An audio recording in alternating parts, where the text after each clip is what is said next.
Good morning to everyone. I welcome you all. We warmly invite all aspiring students, scholars, professors, and delegates to partake a day-long roundtable discussion featuring accomplished sociopreneurs from Indonesia and India. Furthermore, we are excited to announce a hands-on workshop designed to nurture the skills that can transform lives.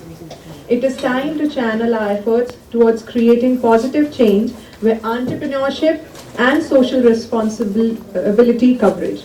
Let us wave a better future together.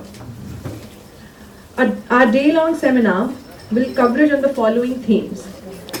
First panel will be on G20 agenda on SDG and sociopreneurship. And then appreciation of various art forms in India and Indonesia and possible combinations. Our third panel discussion will be on art, crafts and sociopreneurship. And fourth and the final one on art forms and common heritage, India and Indonesia.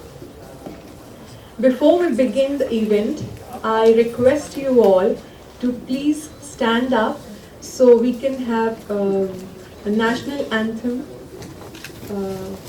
And then we can begin. First, we'll begin with Indonesian national anthem and then Indian. In a second, we'll begin.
And now, on this auspicious note, I want to welcome, I request Mr. Sanjay Mishra to come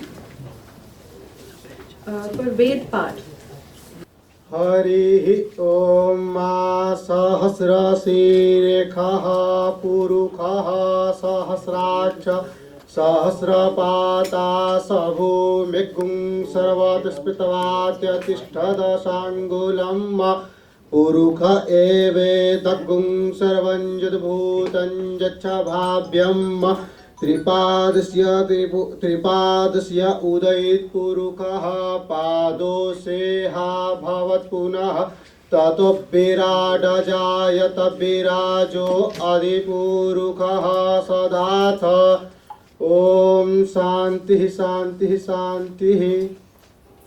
Now we can begin the event. I want to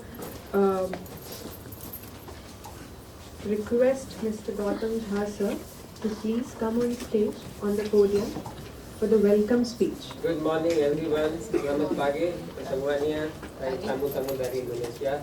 Terima kasih, kami bahagia dan beruntung sekali ibu-ibu ada di sini, Pak Arman, semuanya, colleagues from India, Sri Azim Haji, founder Mitra Angel Network, Srimati Mukubha, director, Salwan Public School, and our chief guest, Mrs. Nindya Lave, the founder of my master in Persian language. And after that, I did 2 years course in National Museum of India simultaneously. And that National Museum of India provided 2 courses that time. It was India Art and Art Appreciation, which we are still running. So that gave me, and Persian language gave me also a lot of background to understand the art and iconography. And after that, I went to Indonesia, stayed there 1.5 years, and I was enrolled there for learning Indonesian music and art. After that, when I came back, I did my MPhil and PhD in Indonesian Islam. So all the background, gave me to, enabled me to understand art, artifacts, crafts, and also, after that I came into touch with so many artists of India. Some of them are already celebrities, and also it attracted me a lot, when I talked particularly with those people who are able to, understand, appreciate the art and artifacts and artists of the marginalized area, art of marginalized sections of the society, understood, brought them to the market, also gave them certain idea how it is changed, given new direction, So art and its marketing both are completely different things. There are so many things are involved in that, but understanding and appreciating art forms and bringing to the mainstream of the people is really great. Earlier, arts and artists thrived on certain patronage. There were patrons across Raja, Maharaja, Zamindars, and these arts, and only those high-class artists and art forms received the space. Rest art and art forms did not receive its due respect or due position. There are several kinds of arts in Indonesia. I have also, one of my students told me, let us have, sir, aapke paas, you have some of the artifacts from Indonesia, let us place it here. I said, okay. So some of the artifacts are in my personal collections, you can see them. There are 4 kinds of art forms in Indonesia, main art forms. One is which is directly connected with our Indian epics, Ramayana and Mahabharata. All the characters of Ramayana and Mahabharata are depicted into different numerous art forms. That starts from fabric, woodwork. Woodwork is amazing. I think Indonesia is the best in the world. The one, let us say, 1 meter, 1.5 meter if you see the width of the wood plate, an entire Ramayana is engraved. That may be sold up to, starting from 5,000 to 20,000 US dollars. Around 50 million US dollars. Indonesia exported its artwork last year. 50 million US dollars, and mostly related to wood crafting and artwork, and majority of those artworks encompasses Ramayana. Right? And apart from that, stone crafting, cement crafting, and leather craft.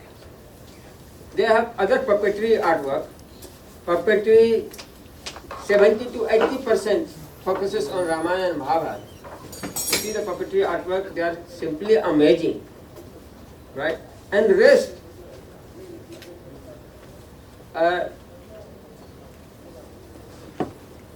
rest is devoted in different communities, different spiritual practices, and lot of numerous.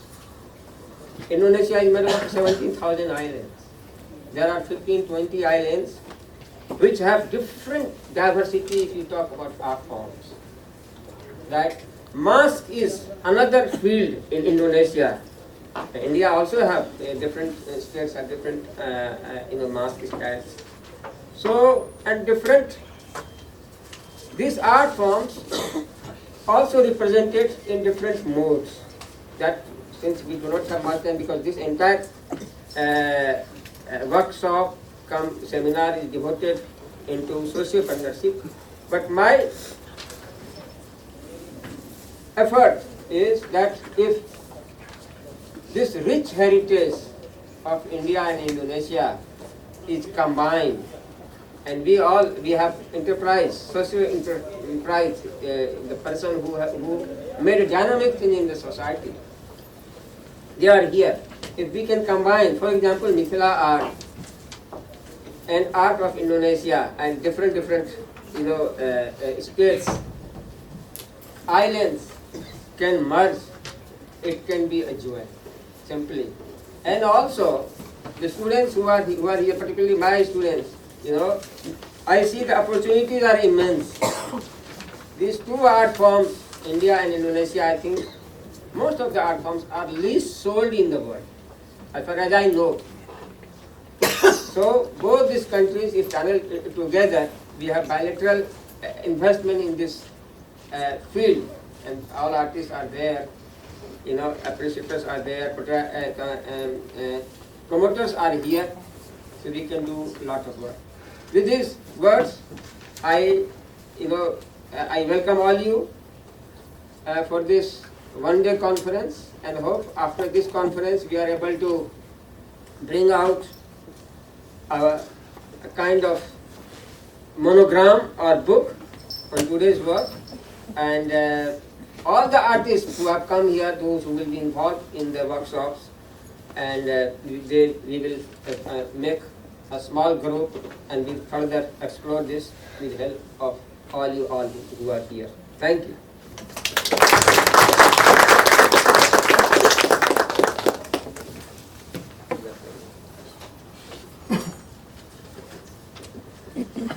Thank you, sir, for your valuable perspective on arts and heritage from both India and Indonesia. I now request all the delegates to move outside for lighting the lamp as a gesture of peace.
And we are continuing with the inaugural session.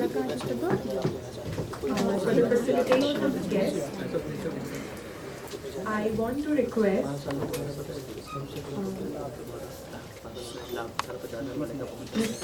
Professor Sarita ma'am to please present the bouquet to Ms. Nindya Lal.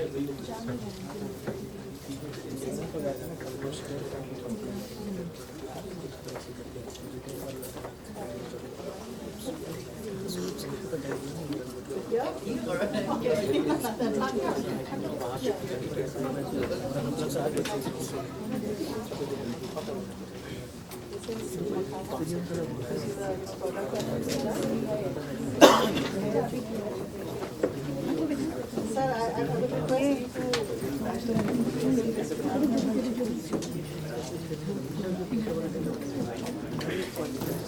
And Mr. Gautam Jha sir will be facilitating Shri Arvind Jha.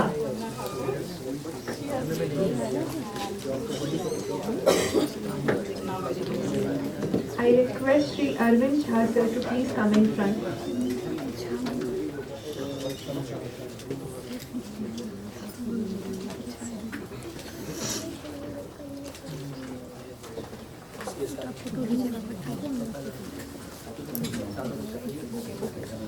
And I request Gautam Jha sir to facilitate Shri Arvind Jha.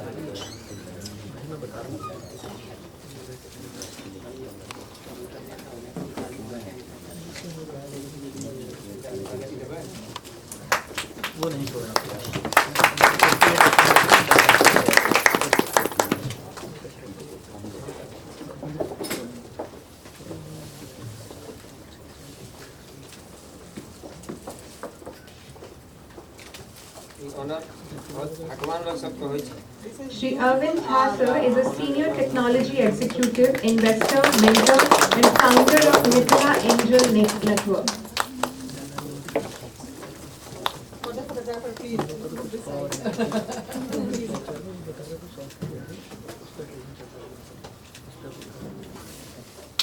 I request Ms. Katerina to come in front. She's a prominent artist from Indonesia and she has been in leadership in socio-environment sector for more than 20 years. I request Mr. Arvind Jha to please facilitate Ms. Katerina.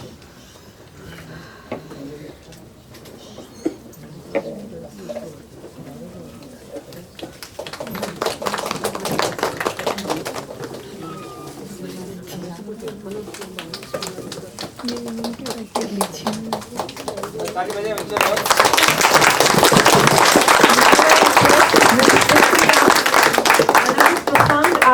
Indonesia to come in front and Dr. Bharti Dayal to please facilitate her. It's between artists, ma'am. One artist to another artist.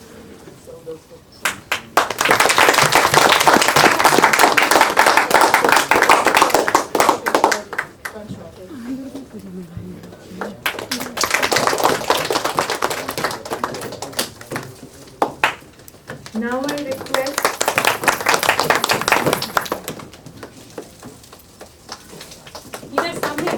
Ma'am, please be in front. I request Professor Gautam Jha to facilitate Ms. Bharti Dayal. She is a national awardee for Mithila painting.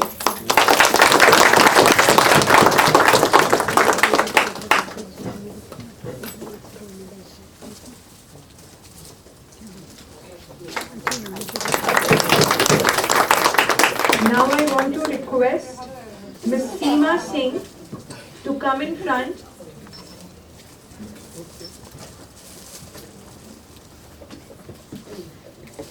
And I want to request Srimati Mukul Jha to please facilitate senior artist who is among us, Ms. Seema Singh.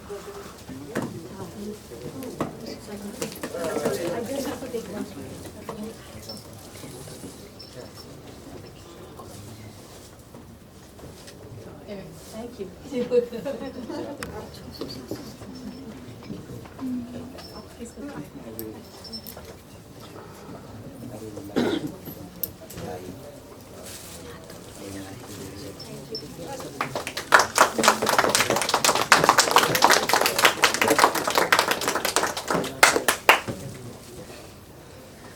Photographers को पूरा मौका दिया जाए ठीक से photo लेने का।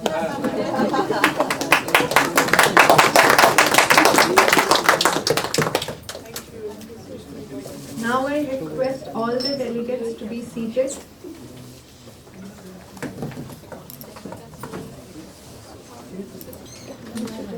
Good afternoon, everybody. Thank you for having us in here. My name is Katarina Duyastarili. Maybe a lot of you think I'm come from India, right?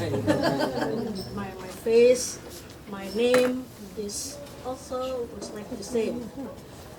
Everybody can call me Dwi, D-W-I. It means in Indonesia is two. Dwi.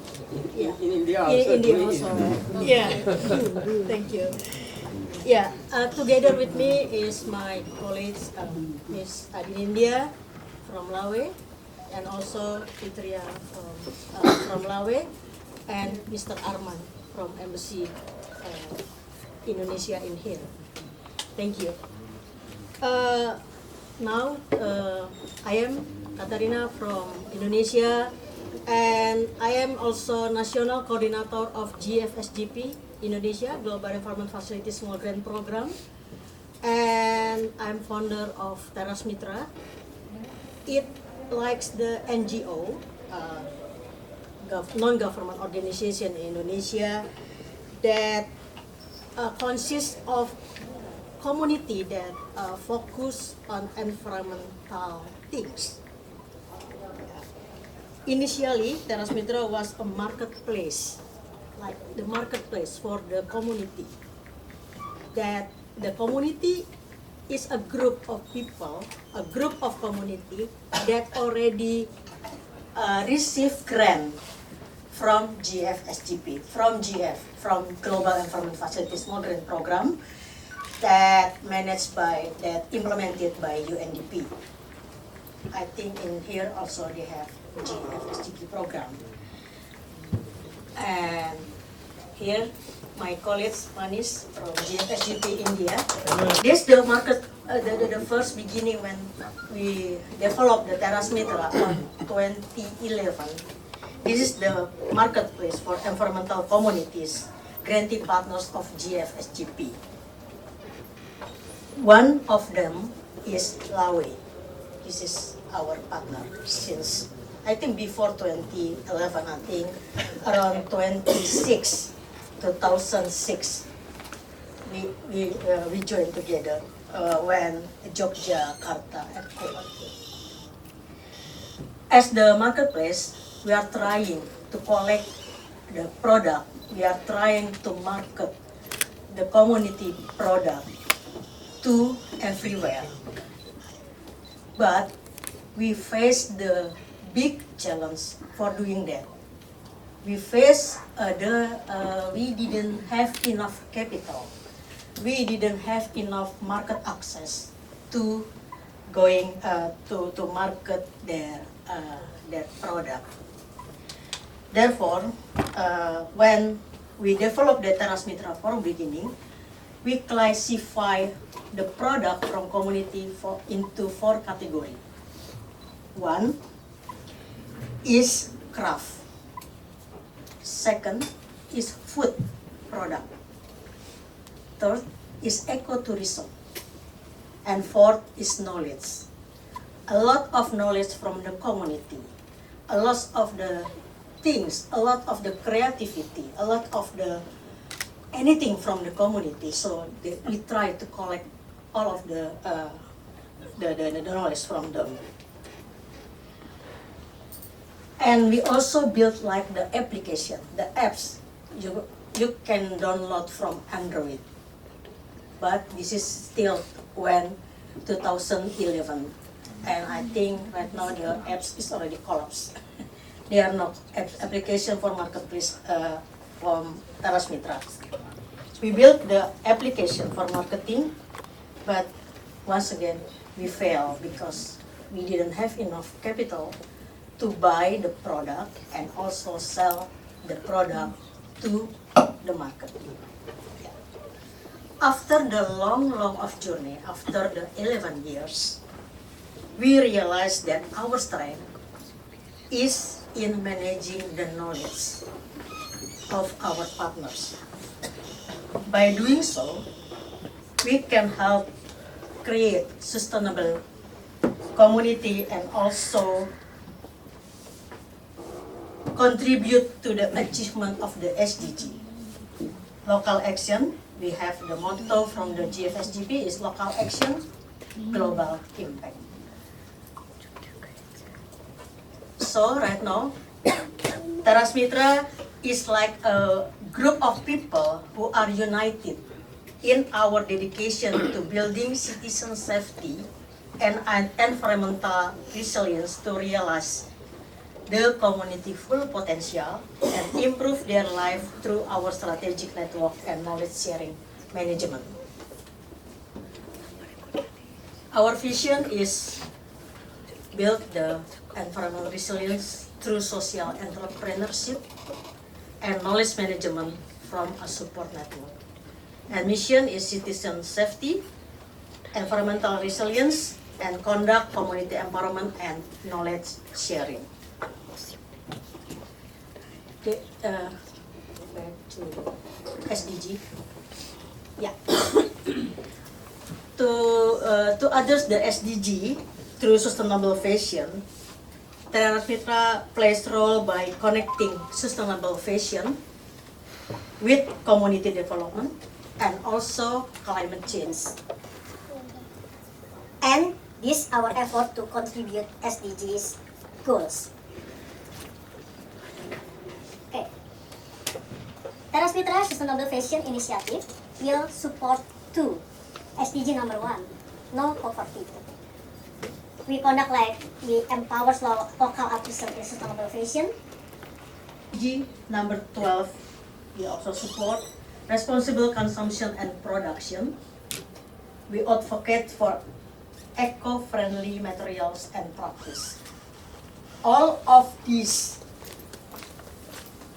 we try to support, we try to collaborate, and we try to achieve this goal by using our platform, knowledge sharing. And for the community development through sustainable fashion,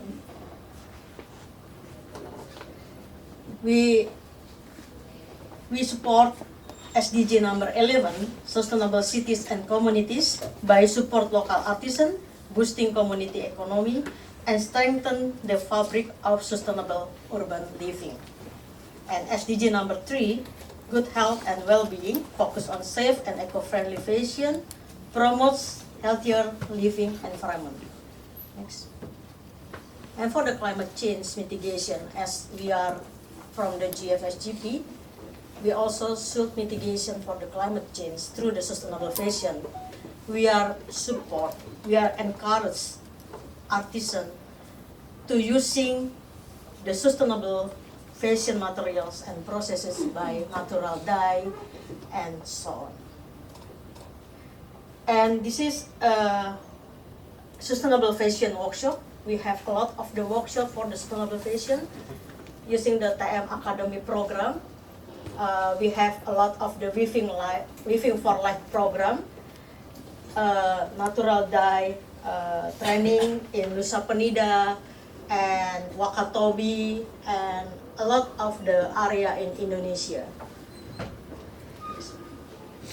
And also this is from the water hygiene. Yeah. We built like for boot, something like that, using the sustainable fashion workshop. Yeah, this is from the community. Community have the idea, and they build the boat from the hygiene. And this is from zero waste.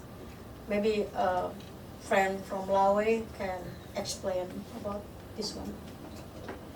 Okay, I will add that the sustainable fashion workshop for zero waste is how we create the whole traditional hand woven, so we are not leaving any scrap of the woven, because everybody knows how difficult it is to create a single hand woven cloth. So every single pieces that left, we created as a product. This is the smallest product that we create. We create dolls, and actually we bring craft materials, so everybody here can try and create some keychain, small dolls later after this seminar, and we will try how hard it is to create by our own hand. And the second one is the sustainable fashion workshop on eco-print. We work together on how we create a cloth, and we use leaves from our surrounding to create pattern. And we have two kinds of eco-print technique. One is we need to boil all of them together to create pattern, and the other is to pounding mechanism. And the other case study we have is to empower local artisans with our program Weaving for Life. And we now have 11 batches that we already done on the remote areas of Indonesia, and this is some of them. We are learn together with the local weavers on how to create the high quality of hand woven, because some of them sometimes don't really pay attention on how to create the products with high quality and can international market. This is what the workshop that we have in Wakatobi Island, and we also learn how to make clothes from organic cotton, and the ladies there are planting their own cotton surrounding their house. Thank you. And we have we have one platform for knowledge sharing. Every Thursday and Saturday since pandemic, since 2020, we conduct TM Share as knowledge sharing platform using Zoom and also IG Live. Maybe Ms. Fitria can. Okay, thank you, Mbak Dwi. So this is our platform that we initiate since the first the pandemic hits us, because Teras Mitra usually travel around all around Indonesia to share the knowledge with the community. But since the pandemic coming, we cannot freely go everywhere. So we moved this sharing knowledge through online platform, through Zooms and also Instagram Live. So every Thursday we have 1 hour of Instagram Live with one host and one guest, telling about their personal experience, how their community or their company works. That's it, during 1 hour. And on Saturday we usually come up with one big theme, and there will be like at least 3 speakers from maybe 3 or 4 different background. Again, okay, yeah. So this morning we already enter our 341 volume. So every Thursday and Saturday. So maybe we are the most consistent platform that's sharing since the pandemic break. So we only have a day off during the Muslim festive and Christmas. So that's we're really waiting for that time, because we don't have to run for the speakers, because in 1 week we have to connect with one speaker for the Instagram Live, and at least 3 or 4 for the Saturday for Zoom. And all of our speakers are voluntary based, so we don't pay even a penny for them. So they share their knowledge for us for free, because this platform is also for free. So this collaborative partnership came from the government. When the theme is about the policy or something, we invite from the government representatives, and also private sector, CSO, NGO, from the lecturer, from the academic, and also from the community itself. Okay, next.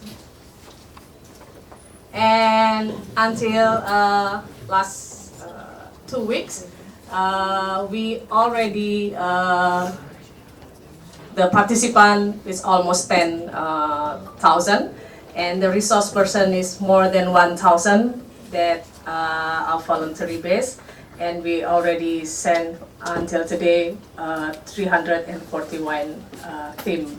Yeah, that's a PM share. So if you, it's delivered in Indonesia, but if you want to make like a sneak peek, you can check it on Teras Mitra Instagram and also our YouTube channel, because on Saturday we always live on YouTube channel. This is also Teras Mitra. That's from my side about Teras Mitra. Okay. Thank you.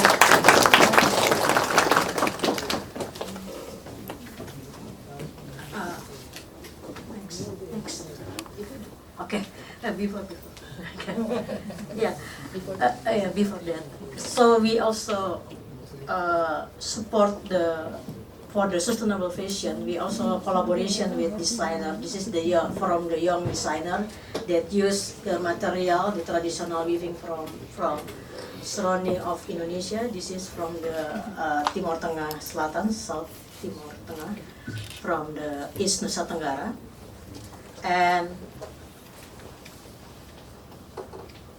okay, and the other picture is the one of the designer when we talk with Miss Nindya when we conduct like the festival, weaving festival in Indonesia. Okay. Next. Okay. This is also the collaboration with designer, with different designer, and using the traditional weaving. We are conducting the campaign for using the traditional weaving. And we also for the spread up the voice from the community, and also their knowledge, their collaboration with a lot of the journalists and writers. And this is our book that we already published, We also talk about the tunnel, we also talk about the knowledge, we also talk about the lost culture in Indonesia, lost everything that this is a lot of the book that will come. Next. We also collaboration with filmmakers, and we already produced 2 films that already goes to international festival. And the Empu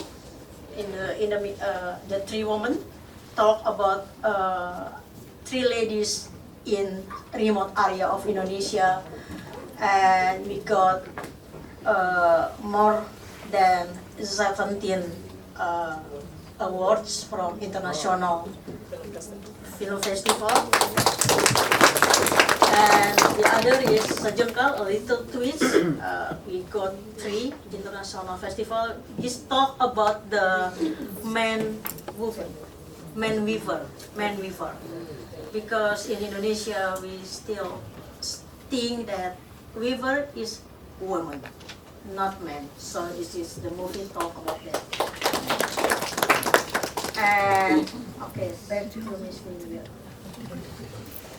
So this is another case study from Pebble Indonesia study. Her name is Arya. Table yarn 100% recycled. Okay, This is how we recycle unused fabric.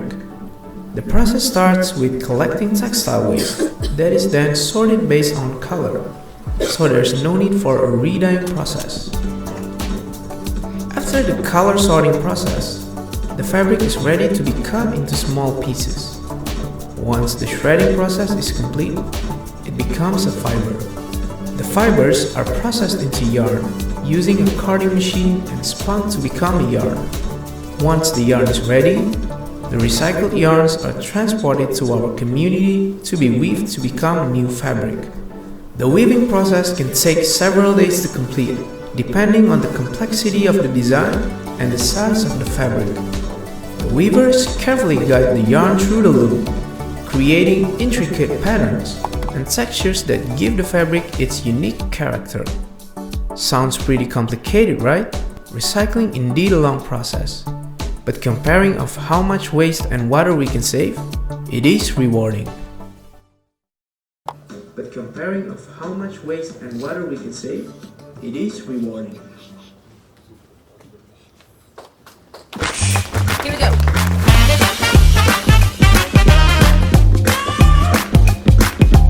One, two, what you gonna do? 3, 4, give me some more. 5, 6, just for kicks. We got a lot going down now up in this mix. We like nothing that you've ever seen. Yeah, we do it so naturally. Come on. Okay, so interesting, yeah, when we talk about recycling and about how we can maximize. This is the extract of max value of textile waste by recycling and generating new fabrics. So she claimed that her company is made to be made again.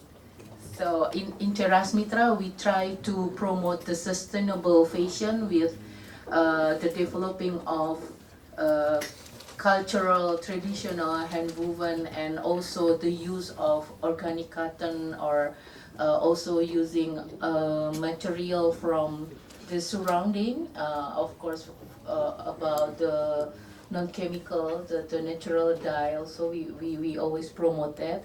But our colleague is already on the end side that she recycled the waste of the textile, and now she collaborates with big companies such banks and also oil companies to recycle their uniform and then to remake the other uniform from this new yarn. Yeah.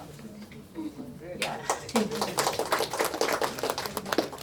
So in summary, Teras Mitra takes part in addressing various SDG through sustainable fashion, such as conducting workshops for sustainable fashion, increasing the role of local artisans, empowering and advancing the work of local artisans through its knowledge sharing program and involving various stakeholders. This is the photographer. And before we close this the presentation, can we see this movie, the short movie?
And thank you. Ma'am, I have one question. Can you share in social media handle? It's there on the That's a social way. Okay, thank you. on the screen.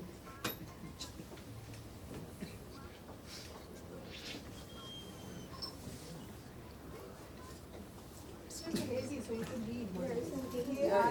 TARASMITRA. The Instagram handle is Terasmitra, TERASMITRA. Same as the Twitter, Facebook, and for YouTube. And before we have our keynote address for today, I would like to inform that our chief guest for today couldn't be Her Excellency Ms. Ina Krishnamurthy, Ambassador of the Republic of Indonesia, couldn't be here due to her busy schedule, but has been kind enough to send her regards and messages online. I'll play that for you all. Good afternoon, everyone. Namaskar. Assalamualaikum. May peace be upon us all. First, I would like to commend JNU for having this event.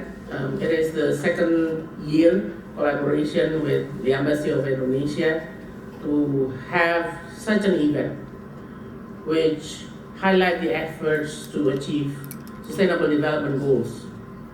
It is in line with what is happening in multilateral forum, in particular G20. India's presidency of G20 focused on life, LIFE.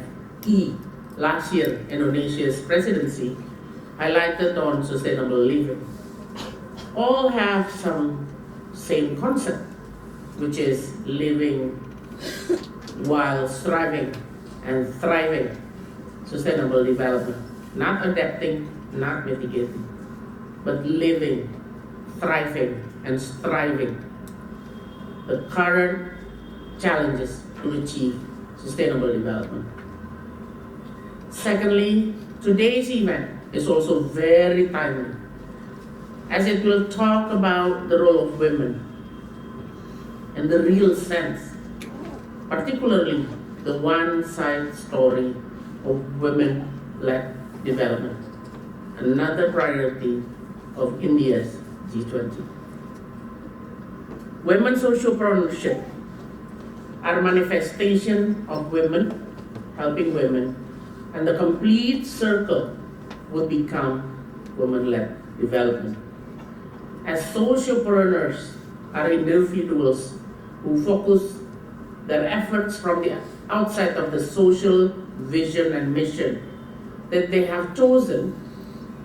Usually, women, sociopreneurs in particular, will automatically motivate other women to do the same. That is why I would like to commend, appreciate, and congratulate JNU for having this event and wishing you all an excellent deliberation to achieve common understanding, better comprehension on what is happening today when we want to achieve the sustainable development as leaders of the world already decided in 2015. Thank you so much once again. All the best. Namaskar.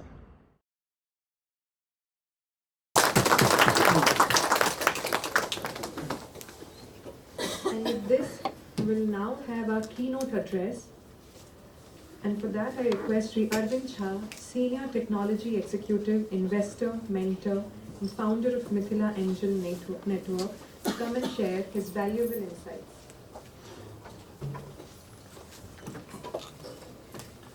Good afternoon. Dear Mrs. Lavi, Her Excellency is in absentia, so इनमें check करना पड़ेगा क्योंकि अभी बीच में नहीं था but अब host तो of ठीक है. guests here, very distinguished, but they are mentioning about so many artists from Indonesia, so many artists from Indonesia. It's a great honor and also a moment of great discomfort to be doing a keynote address on sociopreneurship. Most of my life, most of my career has been in hardcore commercial software, IT, ITES. So when I was asked to do this presentation, I was wondering what made the organizers look at me to do a keynote on sociopreneurship.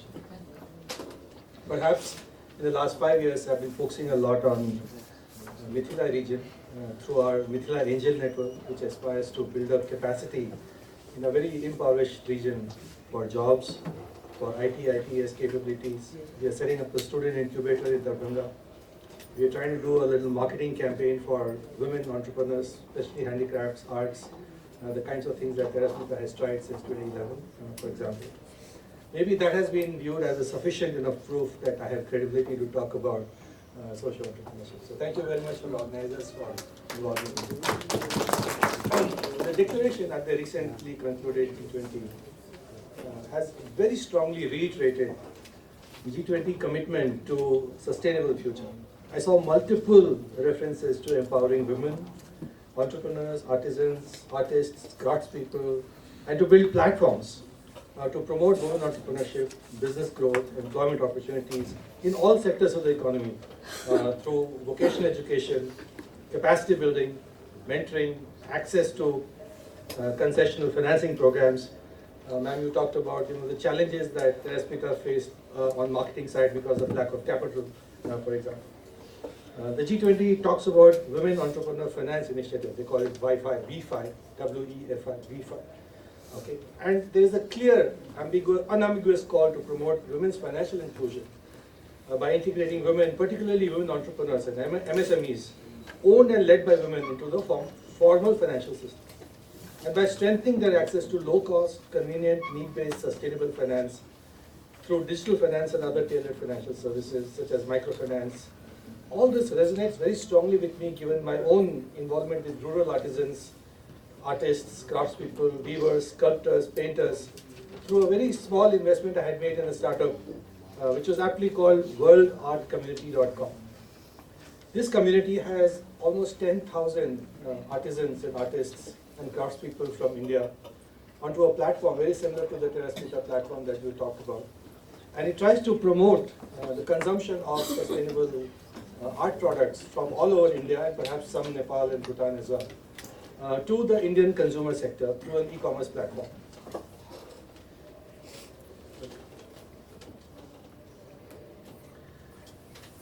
It made a very strong contribution during the COVID times because for many of these artists, this online platform was the only channel of having some income. Because there was national lockdown, there was travel lockdowns, there was no local fairs. Most of these artisans are selling because of local fairs and festivals and government initiatives. When that stopped, they had a very, very challenging problem. But in spite of having 10,000 producers and probably 30,000, 40,000 consumers on the platform, we are seeing the same kind of challenges, ma'am, Lavi, that you mentioned for Terasmita. There is a lack of capital challenge, there is a lack of discovery challenge, there is a lack of marketing, capacity building. There's also, although India now has a very, very strong technical payment gateway infrastructure that accelerates transactions quite a bit. There's still challenges on the logistics part in terms of pickup and delivery from anywhere to anywhere. So that was my first experience of sociopreneurship because of World Art Community. And the World Art Community founders were not only focused on profit, they were focused on the quality of life and doing something to improve the life of these artisans and traditional artists, to preserve the art and to promote the art and to preserve all the knowledge and traditions that you are now talking about. As I started to work with these founders to solve some of these problems, especially on the digital marketing side, since I come from the technology background, we understood that there is a cost of doing marketing and the cost of acquiring a customer. And almost all these rural artisans face this challenge of acquiring a customer. Their influence zone is a very small local zone wherein geographically located they are. But the overall market is a very big market all across India and perhaps even the globe.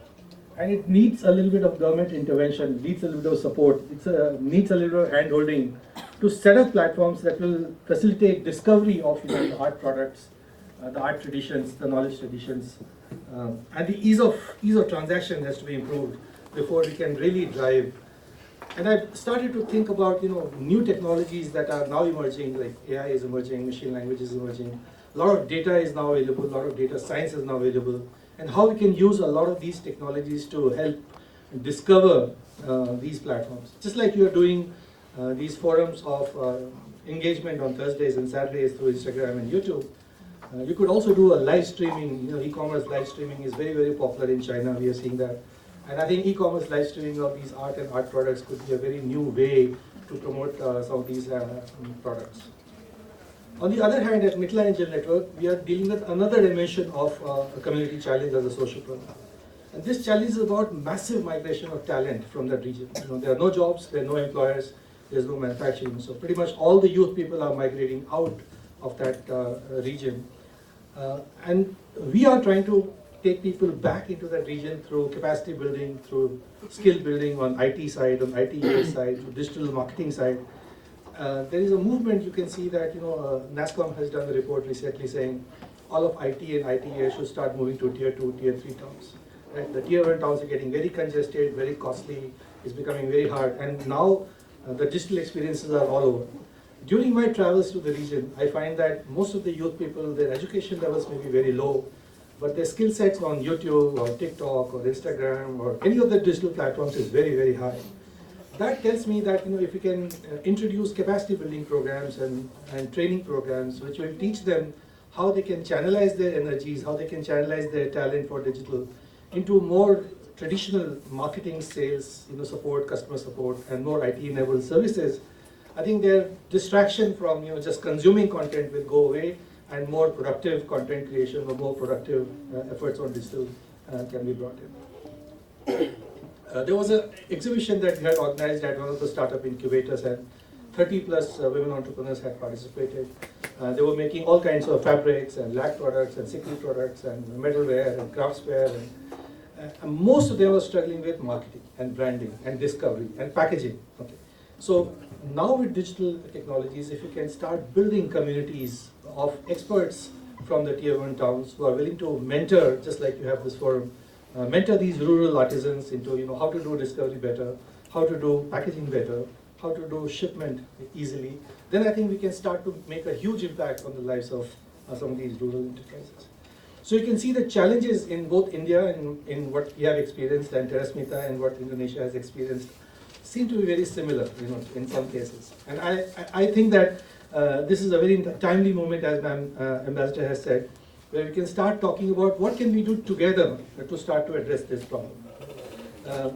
We do have a very long tradition of shared culture. Professor Gautam talked about the Ramayana and Mahabharata influence on the artisans and artwork created by Indonesian artists, and he talked about a $50 million revenue that woodwork itself is generating out of that, or puppetry is generating, or textiles are generating. I think we've seen a dominant, artisan products coming out of Indonesia. I know that a lot of the Indonesian woodwork is getting imported by upper middle class rich people here for their living rooms and drawing rooms, even for business decorations. So that setup is already there. If I think we can start working on a joint space, a joint space where both Indonesia and India aspire to have a more soft power. The soft power is the cultural power, the power of knowledge, the power of, and digital can play a huge role in building up that soft power. By making sure that your knowledge systems, your art forms can be taken to the rest of the world. India has a huge respect right now in terms of technological progress, in terms of the IT capacity building that we have, and maybe we can use some of that Indian knowledge system on IT side, some of the new technologies that we've done on the payment gateway side, on the cashless transaction side, and build up new portals which can be focused on India and Indonesia together, and create this catalog of products from both places, and then open to the market. In Asia, India and Indonesia have a very large market size. Your demographic size gives you a big advantage on that side. You're also very, very mobile friendly. The mobile penetration is very deep inside. So I think there is a very strong opportunity to do some kind of collaborative work where we can work together and make sure that the products across both the countries are discovered better. We are seeing now this age of platform unbundling. When we had just let's say Amazon, then Amazon was the super shop of the world. But now we are seeing small vendors on Shopify. We are seeing millions of new vendors on Shopify. So there's new tendency now to say, look, can we create 10,000 or 100,000 producers from India and Indonesia onto a single platform, which is more of an Indic platform, which talks about the shared heritage of our own Indic belt, for example. And then go to the market, and there is a huge appetite right now in India for any Ramayana related products. Can we create the fulfillment for that kind of opportunity? I think if we can build that, then both nations can benefit, the people of both nations can benefit, the artists of both nations can benefit. And remember, most of the artist work that we do is extremely sustainable in its own lifespan. It's all built with natural fibers. Today, ma'am has talked about Terrasmita's work with natural, and outside on the Mitla side, you'll see a lot of natural colors or natural dyes being used. So my call would be to build a shared platform where we can bring in capital, we can bring in entrepreneurs, we can bring in social entrepreneurs, we can bring in service providers, logistics providers, regulators, and we can discover the strength of both these countries together, and then reduce the friction of transactions, reduce the frictions of logistics as far as we can cross-border logistics, and make sure that products across both the countries can be freely used by the people of those countries. If we can achieve this growth in consumption of handmade artisan products, we'll have done a great service to G20's agenda on SDG, and given the dominance of women artists in both countries in these sectors, also done a bit for women's economic development through sustainable commerce. Let's bring the slogan of One Earth, One Family, One Future to real life. Thank you. Thank you. I want to thank you, sir, for your technological intervention and contribution to the artisans in need in the Mithila region. We hope the capacity building and the marketing efforts help more artisans and we flourish together. And we look forward to collaborating and working together, both at least on the art fronts, both India and Indonesia. Now we'll begin the question answer session. If somebody has any question to ask from the esteemed guest, anything related to what they have just spoken. If you permit me, I have just a small observation and also one small question. As Professor Jha has already highlighted, the possibility and potentials of streamline some of the issues that what we have been facing right now. Identifying the talent, non-conventional talent, as he said that there are a lot of youths right now in our rural area who may not have the conventional wisdom, but at the same time they are skilled in different areas where we can trap it, where we can pitch in. And seeing the possibilities of both the areas, the regions, the websites, the best part is that the art and art forms are very conducive to our people across India and Indonesia. So thank you, sir. You have identified both these areas. So would it be possible that we digitally, record all these possibilities, Indonesian side, Indian side, and we can also see the marketability of this huge product, hybrid products in future, I would love to see the Ramayana carving with the glimpses of Mithila art. You know, Mithila's state symbol is fish. Our state symbol is fish. If you see our art, we will find somewhere certain fish is there. And fish is like Indonesia is made of 17,000 islands, so water is everywhere, and fish is their main food, you know. So, I mean, this entire thing, culture, habitat, everything is so conducive and so mixed. So I think it would be really great if Sir can give a direction that how everything is digitally recorded and it can be streamlined. I hope you are getting what I mean, sir. Thank you. Any other question from audience side? Some new ideas? Yes, if you have any question. Yeah, first of all, I come from Mithilanchal, so the initiative what you are doing, sir, is really great.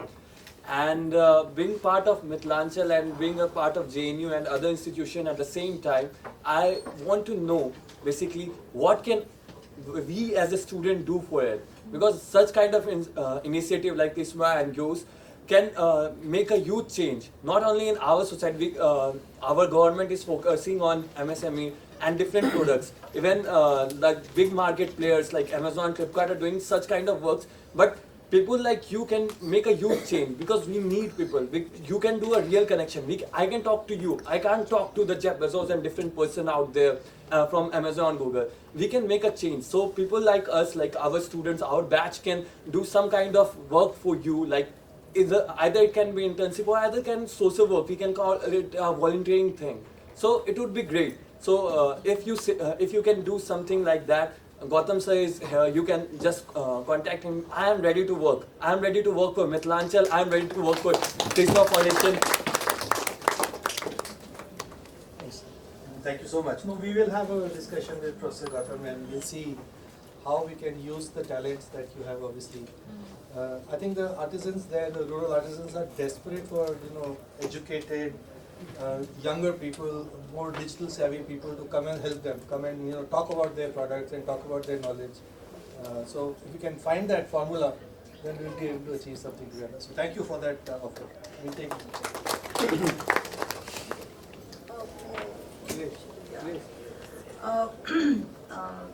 Thanks, Mr. Jha, for making such a lucid and hopeful actually presentation. And in fact, coming from this child, this student, the one who offered himself for volunteering and internship, don't you think it's the right moment to talk about the Mithila Stack project which you have in mind, which you have been kind of doing a great stuff with the Runga College of Engineering Innovation Center. So I think the stage is set, things are there. So you can actually kind of make people join hands with Professor Jha and other institutions. But this collaborative exercise also needs to be talked about and taken to students, so that they know that kind of there is something which is happening for them, which is meant for them, and they can feel the kind of connect. So I would request you to talk a little bit about Mithila Stack. Thank you. Mithila Stack is a very tiny effort that we've started right now to build capacity in the Runga. We've got a small team of software developers there, and we are setting up a small team of digital marketing people who will be able to do social media campaigns, email campaigns, data generation, target generation, promotion of products, content, SEO, and things like that. And we hope that by creating a local capacity there, we'll be able to then take on some of these challenges I mentioned about the art and artisans and craftspeople who are not getting access to those people, or when they're getting access, the costs are too high.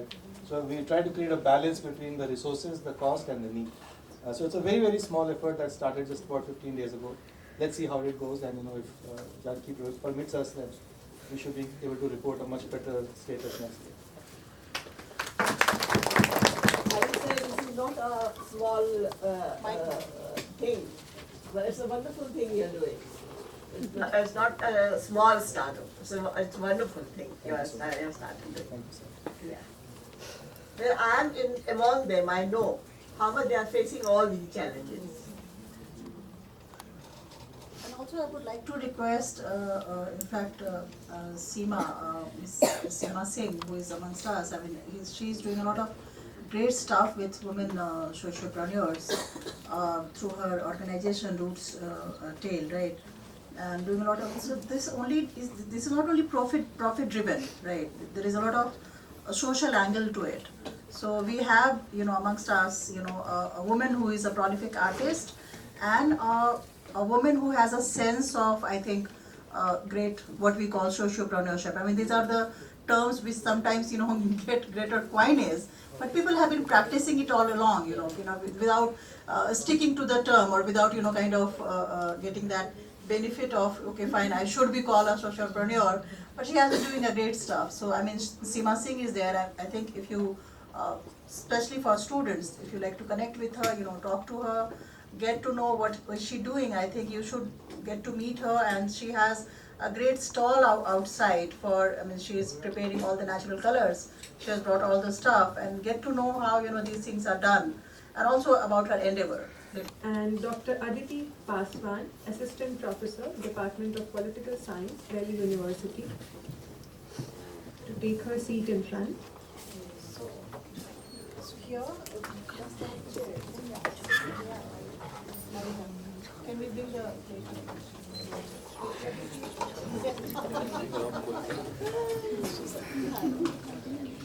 And Mr. Vivek Abhinav, Lead, Regulatory Policy and Strategic Business Initiative.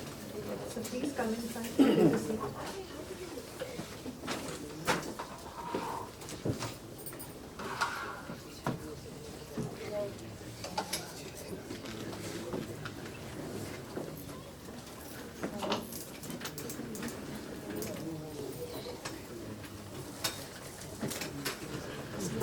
Okay, so we are already very late. So we will not, we'll be very precise and very to the point for this session. How much time do we have? So before we could begin, I would like to facilitate you all. Okay. Yes. I request Mr. Gautam Shah, sir, to facilitate Dr. Sanjay Kumar.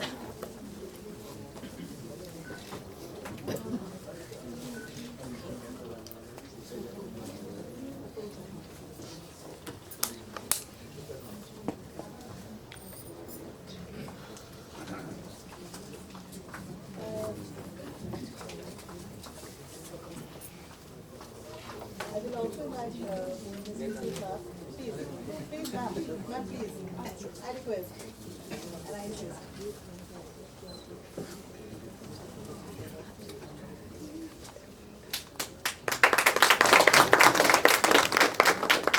And now, Ms. Nidya Lave, ma'am, to facilitate Dr. Aditi Paswan. Along with these people, yeah, please. Along with Ms. Vibhu Jha. Aditi, समय आ गए थे?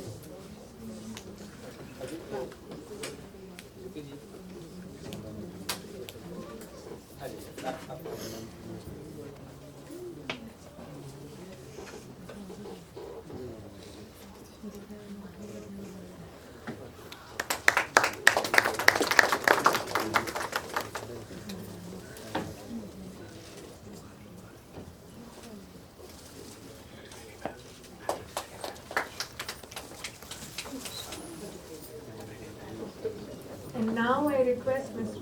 Bharti Dayal ma'am to come in front to facilitate Mr. Vivek Abhinav.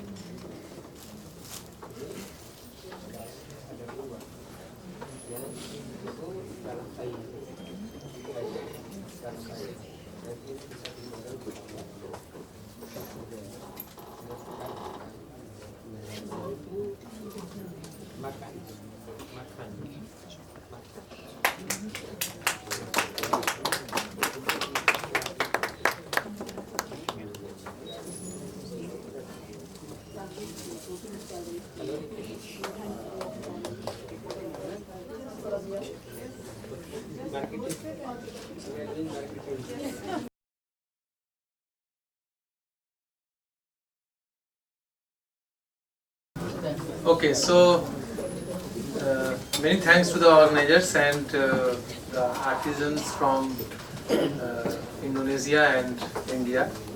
It's a great honor to have you all here, and it was a sheer delight to hear about your experiences and the kind of work you are doing. You all are doing all the very best for your future endeavors, and it's a great initiative, Gautam ji. I must say that you are trying to bridge that gap and bringing the artisans together, and as Arvind ji suggested, it can be a great platform for artists from both sides if this discussion takes a shape. And I think in a way, in this hall I can see a lot of students are here, more than speakers and of course panelists, and the biggest advantage for them is to listen to what some of the practitioners are doing, or to understand, and at least they are also getting some thoughts, some ideas, the way that student asked that how we can contribute. I think there is a huge gap between theory and practice in our education system, and I think that is very much important. Even if you understand Gandhiji's philosophy about education, he always said that education should be solving the local problems. Not that that you are getting educated and you are getting away from the root cause or roots or the problems. So how do we as students help some of our local challenges, local problems? If we are unable to do that, who will do that? So for example, a lot of students do come from Mithila region, as he said that he is from Mithila, and we also come from somewhere, and we stay back to bigger cities. And so what happens to those local areas? Who stays back there? So if we don't go back with knowledge, and whatever we learn, and if we don't help the local people, the migration will keep happening, and it will only add to the problem. And if you see in Delhi, in a city like Delhi, you find a lot of people from Mithila, a lot of women from Mithila. They are artisans, they are wonderful artisans, but since they don't get jobs, since they don't get, since they are unable to get work, or even if they are working, they are unable to sell in the market. So in the absence of work, what they can do, they have beautiful skills, but they don't have market, they don't have access to market. So due to that, many women in Delhi, they go to factories, they do work which they don't want to do, but they are compelled to do. So that is happening all over the country, where we are somehow, we are talking, we are, efforts are being made, but somehow there are a lot of artisans and a lot of, like if you look at our weaving industry, weaving sector in Bihar, for example, in Bhagalpur, the entire hand weaving is dying, and a lot of power looms have come up, so as a result of it, many families who were traditionally equipped to do that hand weaving, they are jobless, they are not able to find work, so as a result of it, they are moving to bigger cities, doing some small stuff, any labor work which they are able to survive, so as a student, as I think a lot of students are here, I think JNU can be a great place to at least I wanted to ask that, and I wanted to suggest that as a user, as a student, as a we all are user of the products that artisans make, but how many of us use those products ourselves? So if we are not the users, and if we are not able to understand that why it is so expensive, why it is costly, so because it a lot of handwork goes into it, so those kind of thing, as a user we don't understand that, we don't have empathy. The problem of India is that we have a lot of sympathy. In the cities you find a lot of sympathy, but there is no empathy. And the reason why we don't have any empathy is that we are not into it. We are not there. And so in a city like Delhi, air pollution is a problem because it's a problem for rich people also. So air pollution is a problem, traffic is a problem. But there are so many issues with the poor people where, say, for example, people say that, the situation of government schools are very bad. But we are unable to understand, as middle class, as rich people, because we think that, it's for government people. So, it's for poor people.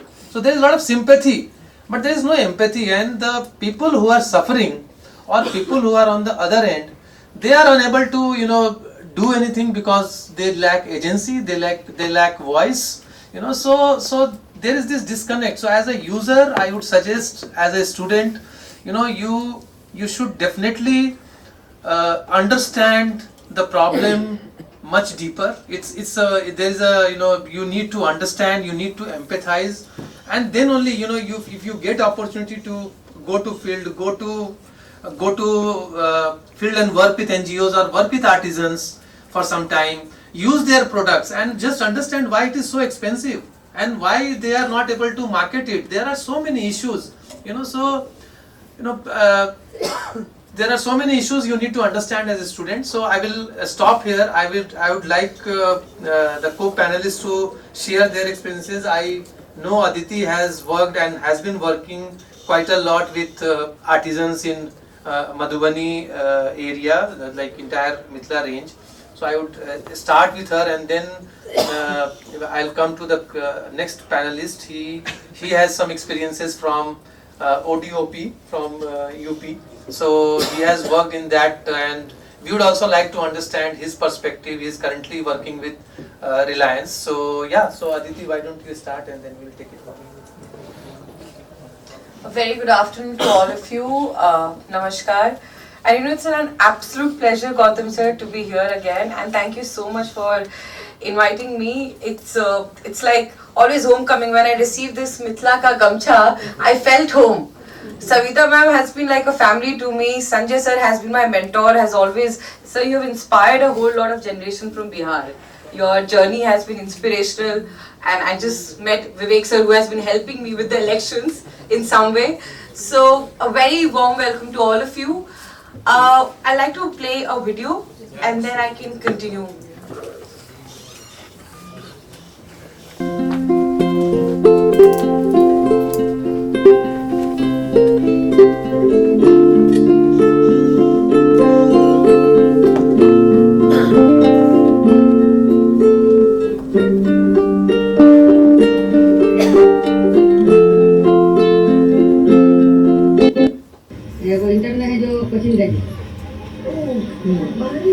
नहीं अभी गई है घर से class के लिए जी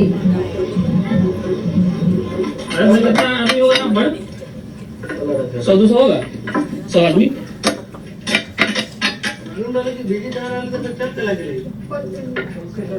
So this is the art of bangle making.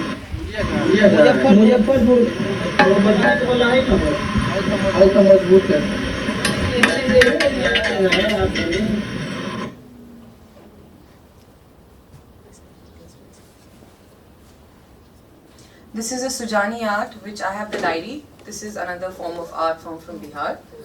Kheta. Sorry, ma'am? Kheta, this is kheta. Yeah, kheta. So, yeah, I'll just, then you can continue with the video. So recently, we also hosted G20's presidency, and I was the part of Labour 20, U20 and Women 20. The major focus of all the 20s that were happening under G20's presidency was to promote women-led development, which all of us have been talking about, with women being the center. How entrepreneurship, how social entrepreneurship, how things should evolve around the development and empowerment of women.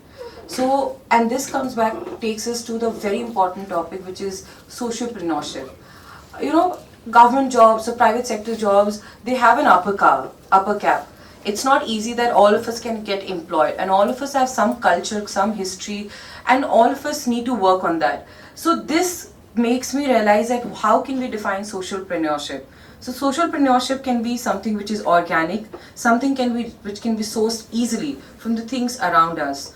It should be eco-friendly environment, it should be socially, it should cater to the social causes, and governance, which is known as ESG component. And adding to that, when it comes to a country like India, which is a land of entrepreneurial zeal and culturally so rich and diverse, we can also add the component of C, which is culture.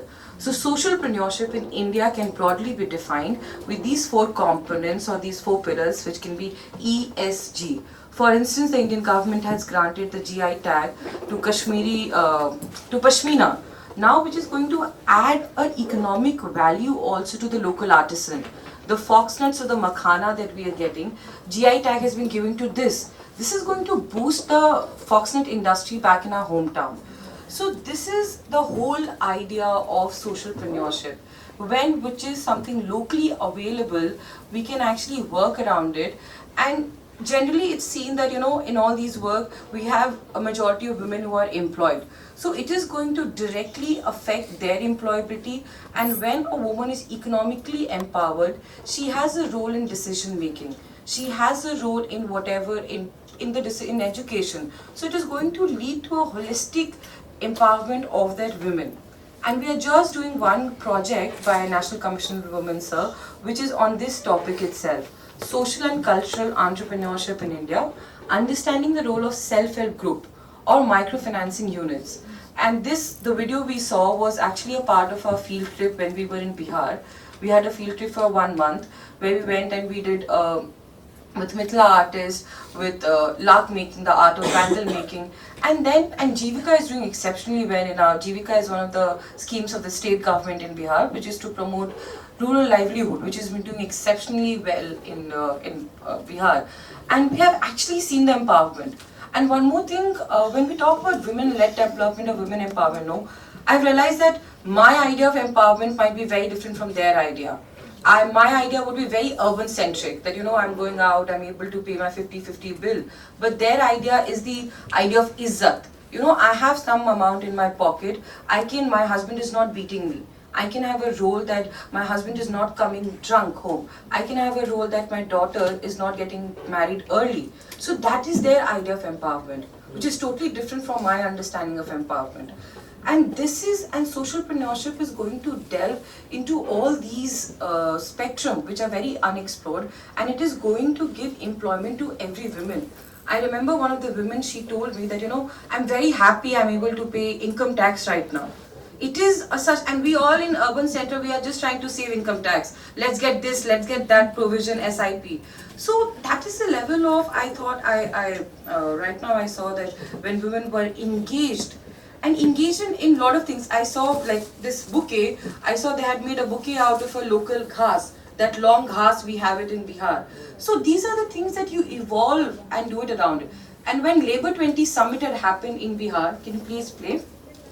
So the Labour 20 Summit of G20 had happened in Bihar, and so all the local artisans has actually put their stalls. It boosted the economy. The first one, the prior one, thoda piche, can you do it? Yeah, so this is the Bawan Booty artist, and he's Padma Shri. I don't remember he's from Gaya region and he's a Padma Shri. He does Bawan Booty ka bed sheets and everything. The second lady, can you, husband and wife, both of them are doing aage.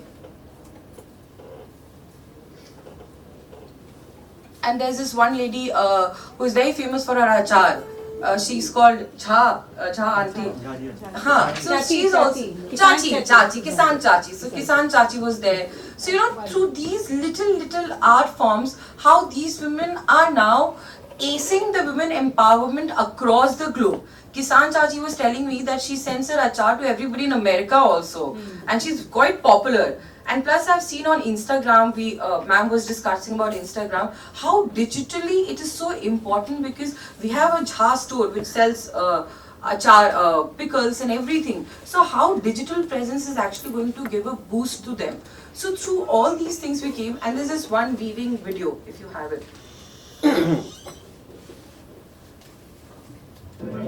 So this is again, we have a sort of weaving, carpet weaving from Kaimur, Bihar, and the artist was there. The video is not well shot, pardon me for that. but if you can have a look at it, they are weaving the carpet. And all this was showcased in Labour 20 Summit, where more than 200 international delegates were there.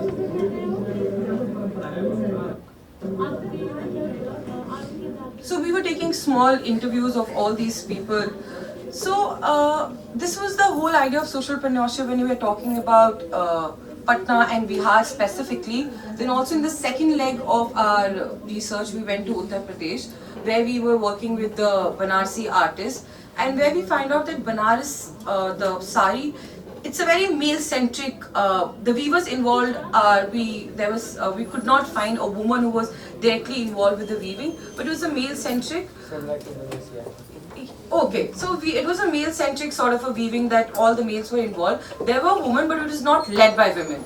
We are still working around that art form right now, but this was the whole idea that we figured out from the state of Bihar. For now, this is what I have to say. Maybe in the second segment I can continue more. Sure. Thank you, Savita ma'am, JNU, Gautam Jha sir, Arvind sir, for considering me to be one of the panelists alongside Sanjay ji and Aditi.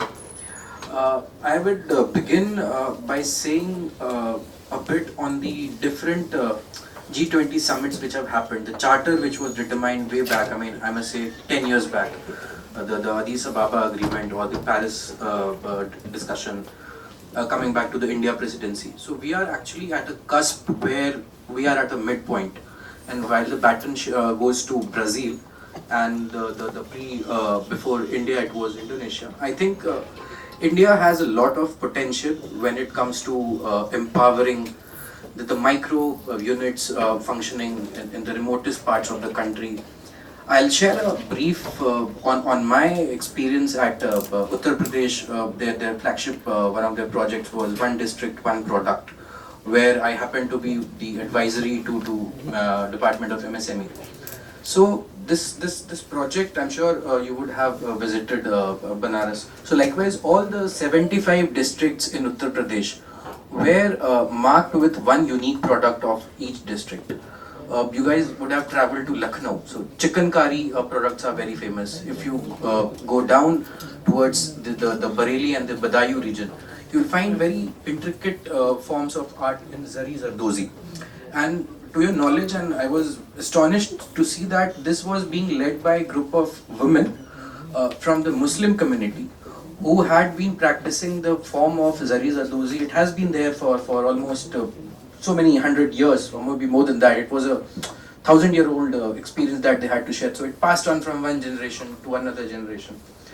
So what UP government did, and I think I was discussing with Arvind sir and even Sanjay sir, I think while we focus on the Mithila region, we can obviously understand the best practices that are still being practiced in Uttar Pradesh. That one particular product should be identified. A whole research of exactly what were exactly the number of artisans that were present over there. We had to digitize their presence. That somewhere some repository should be there, which was missing. And I think that was a wonderful initiative by UP government in terms of bringing them to a digital platform, giving them artisan cards. So that means you are actually identified and certified as an artisan. So this I think can be practiced. Probably we have a majority gathering happens from Bihar and Mithilanchal. So I think JNU can be one of the key stakeholders in terms of acting as a secretary while mobilizing the students. I understood this friend who was very enthusiastic in terms of contributing. I think this is what we need. The most important thing is to sensitize people of whatever they are entitled to get. Yes, I would also mention that we need to digitize whatever the schemes are available to anyone's perusal.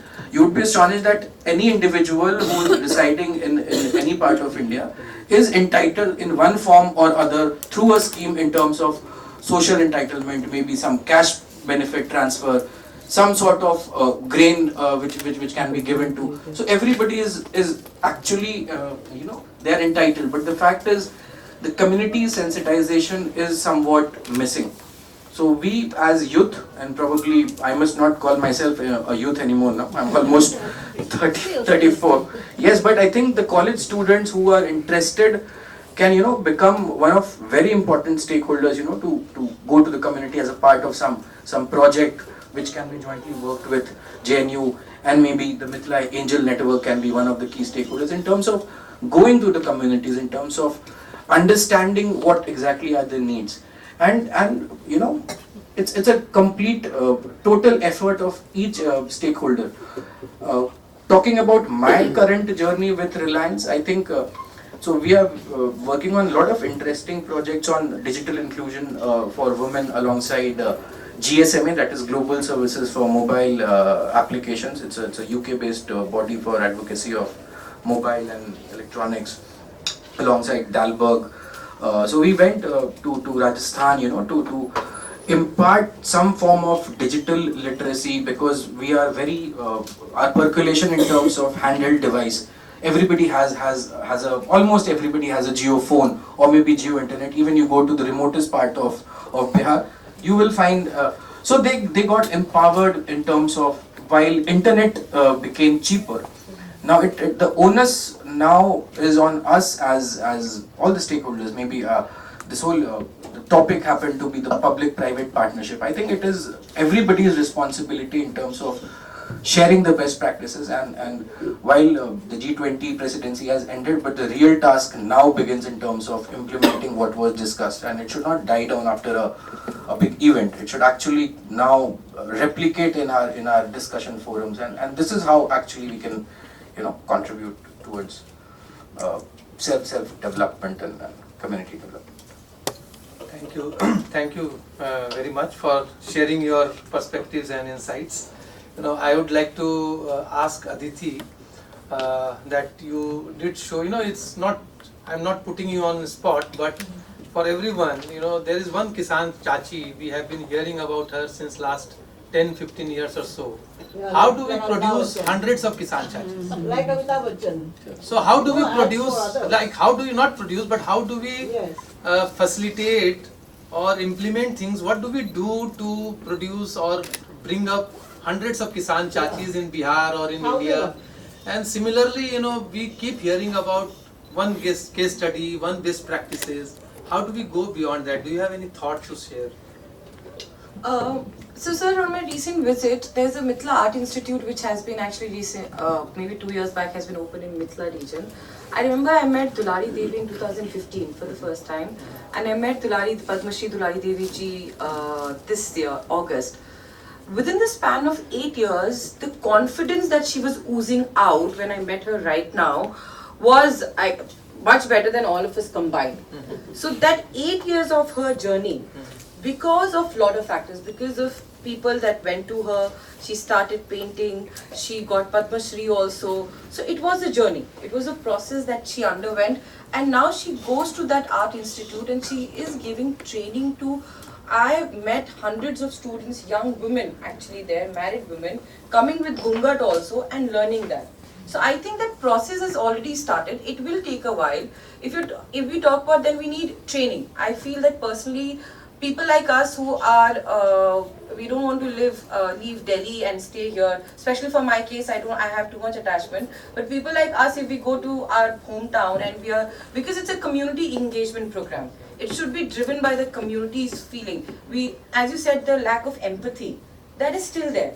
We want to glorify the fact that, this is happening. But when it comes to our owners, that we have to go there and do it, then we choose our comfort.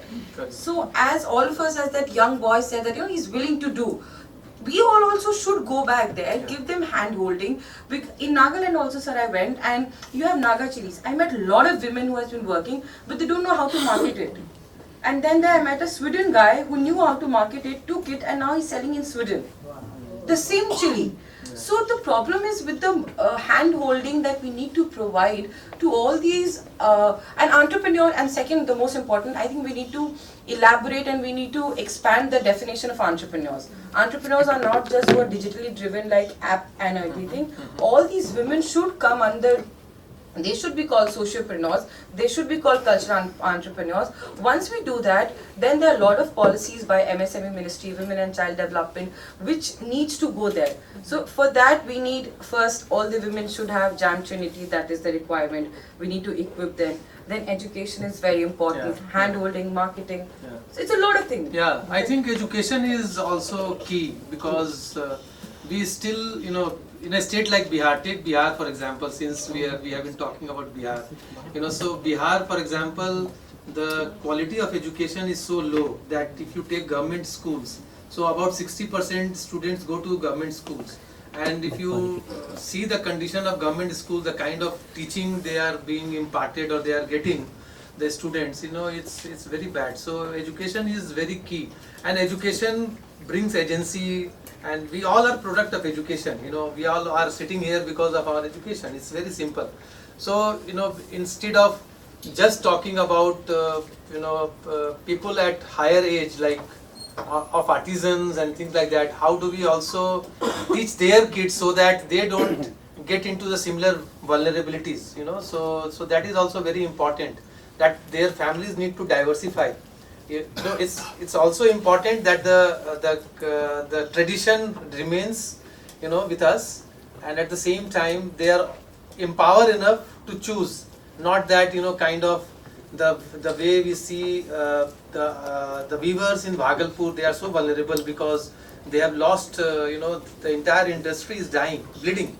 And similarly the Madhubani painting, it's important to preserve all these art forms, and there should be artists, but we should not impose this. We should give them freedom to study, and we should give them, we should handhold in a way that that they are also empowered. So, and just since there are a lot of students, and I am also from JNU, and I was a student of MPhil when I joined a women's organization called Sevas. I will briefly tell you that how did my life change. It's so important to understand for all the students that Seva is a well-known women's organization. It's a world-known women's organization. It stands as Self-Employed Women's Association. So when I was an MPhil student here, and I was writing my civil services, and between mains and prelims, I got a chance to work with them for 7 months. And the way that student asked that what should I do, so I was not looking for something, but I was given that I was approached by Seva to do some work with them for a few months, and it was a 7 months contract, and the kind of exposure I got, and it really moved me after seeing the kind of struggle poor women were facing in Delhi. I started working with street vendors. So, and I saw that there were a lot of atrocities by municipal corporation, police, etc. And it really changed my perspective, and it really, encouraged me to leave everything, leave my UPSC exam, and join Seva. And I continued with Seva for 17 years. I worked there for 17 years, and I worked with a lot of artisans, first hand, at grassroots level. So you never know what do you find when you start, meeting these artisans. What do you take from them, or how does it change your perspective? How does it change your life? So whenever you, as a student, whenever you find some opportunity to go and meet and work with them, you please go ahead and do that. The way you asked, there are other students in the room. It can completely change your life. So that's a small thing I wanted to share. Do you have any question from any panelist? So I don't have a question, but I have or anything an to share? observation. Yes, please. Just an observation. So I'm director of Salwar Education Trust, and I handle the training and the programs. So very interesting to know that while women are willing to come up, there is this lacuna that you find in the marketing space. Now, we understand that when in our school parlance, when we speak about grassroots, for us it's kids, right? And kids in the middle school or the senior school are the ones who are really working very hard to bridge this gap. Okay, so why don't you propose to the government that the school kids, now NEP is talking about skill development, right? And entrepreneurship is one very strong skill that children will learn through the NEP. So if the state and the school bodies can just work a little more on the curriculum, so give a summer vacation project, like get 5 artisans on board, make a Facebook page for them or an Instagram handle for them, support them, bring them to the fore, get them into a sahodya kind of a thing, or a cluster or a complex where they have a community bonding with each other. And the more organized this sector will become through children and there a little effort of entrepreneurship, so it's a good situation for everybody. Children learn, and when they see their own parents struggling, they don't want to follow that career. They rather would want to move to a city and become an engineer or a doctor or technician or whatever. So the children should be sensitized and they should be given this responsibility of reviving that dying culture and tradition. So that is what I would like to observe. No, this is a very excellent suggestion, ma'am. So linking school kids with local communities can be very, very important and very empowering for both. For both students and the community. And that is what I said. Gandhiji had, he always wrote about this, that the education should serve the local people, local challenges, local solutions. They should be finding local solutions. So, and students are very smart. The younger kids are very smart. So they are very digitally savvy. Yes. They can make TikToks or reels and things. Yeah. The direction needs to be given. Yes. Very true. Thank you so much.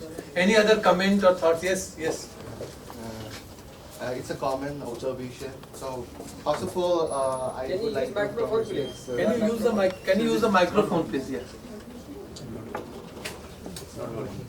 I hope everyone is audible. Yes. My name is Amit. Introduce yourself. My name is Amit. I teach Environmental Studies at Kurulmal College. I am a alumni of JNU. It's an observation and comment. So before I said these, I congratulate Aditi ma'am for winning these elections.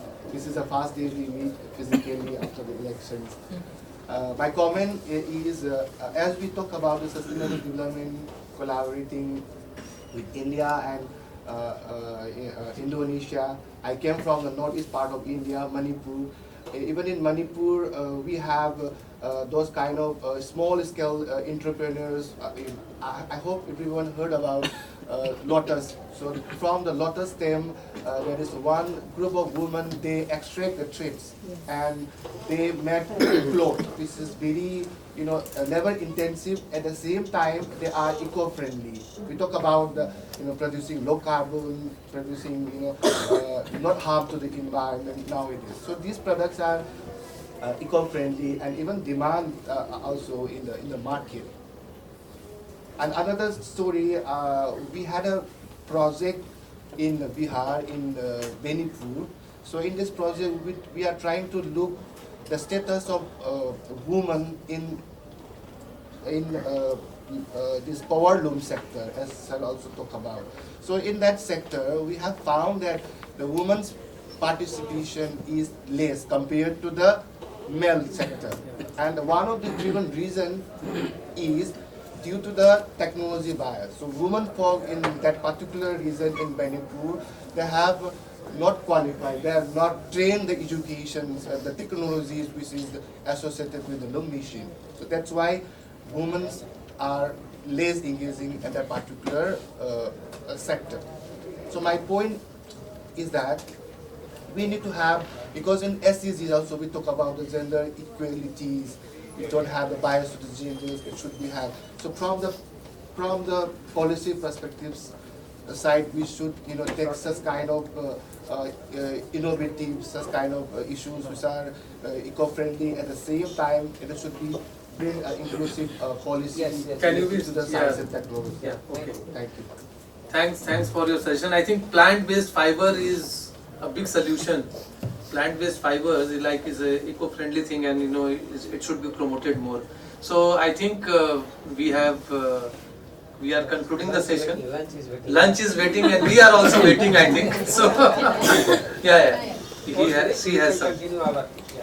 Okay, Very short. Yeah, I'd like to add something that we are in Teras Mitra. We have classes for a young generation, how to make them close to their cultural heritage. And we have a class of photo stories and teach them how to take a picture, how they can promote, how they can tell the stories to the world. And actually, we think that how we can create that together, collaboration between Teras Mitra and maybe JNU or other association, and make it a promotion for the India and also the Indonesia. So, Mitra in Indonesia. So now you have a lot of responsibilities, eh? Yeah, I think that's easy because it comes by online and we have a lot of that is a great idea. trainers. I think yes. Yeah, Mitra means we will not only promote the art but entire India, but we name like this. So please, I'm not getting Thank you everyone. I regret to inform that due to shortage of time, we have planned to merge two sessions. We are going to have two sessions now. First is on India and Indonesia, art forms and shared heritage. And second one, art crafts and sociopreneurship, a global blueprint. The chair of this session will be Professor Rajiv Sujaria. He's the Dean of Atal Bihari Vajpayee School of Management and Entrepreneurship, JNU. We have 5 other guests with us. Dr. Vaniki Joshi Lohani from Atal Bihari Vajpayee School of Management and Entrepreneurship, JNU. Ms. Bharti Dayal, National Awardee Artist. Dr. Gautam Jha, Assistant Professor, School of Languages, JNU. Professor Arvind Kumar, again from Atal Bihari Vajpayee School of Management and Entrepreneurship, JNU. And Professor Kaushal Kumar Sharma, he is the Dean of SSS School of Social Sciences, JNU. Now to facilitate,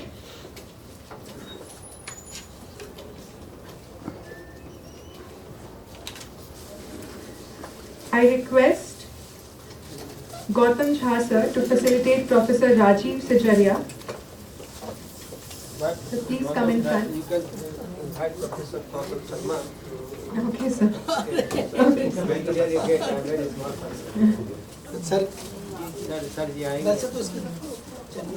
So I request Kaushal Kumar sir.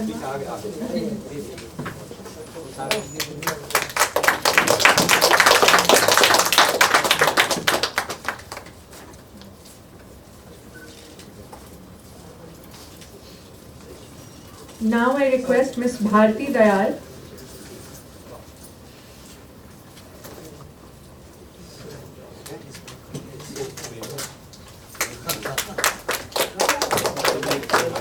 I request Ms. Bharti Dayal ma'am to facilitate Kaushal Kumar Sharma sir.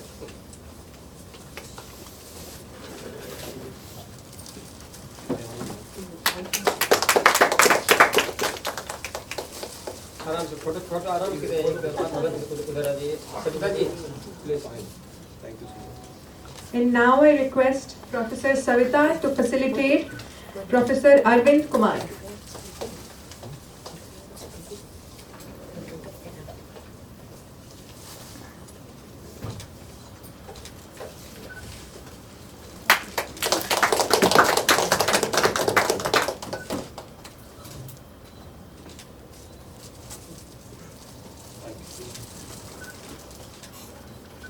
So good afternoon everyone. Since it has been informed that 2 sessions has been merged here and speakers of both the sessions are here. Panel discussion, I believe it has been conducted in the morning and inaugural session also done. After lunch the session which has been planned, India and Indonesia, art forms and shared heritage. So we are with us Ms. Bharti Dayal, National Awardee Artist, Dr. Gautam ji, and for the next session Professor Arvind Kumar, my colleague there at Atal Bihari Vajpayee School of Management Entrepreneurship. So as informed by Professor Dr. Jha, that each speaker will have 6 to 8 minutes. I will only 4 minutes. Give me more time. I love that. Not an issue if any variation is there, but general broad guideline is always issued by the organizer, so it is there. No problem. Take 10 minutes. Right. So, can I begin with you, madam? Or, No, I will start. Sir is Dean, so let us say he will give his chair remark. So we can start. Since we are here discussing on the socio-entrepreneurship, arts and craft, and it is true in the global perspective. As we know that India recently witnessed the presidency of G20.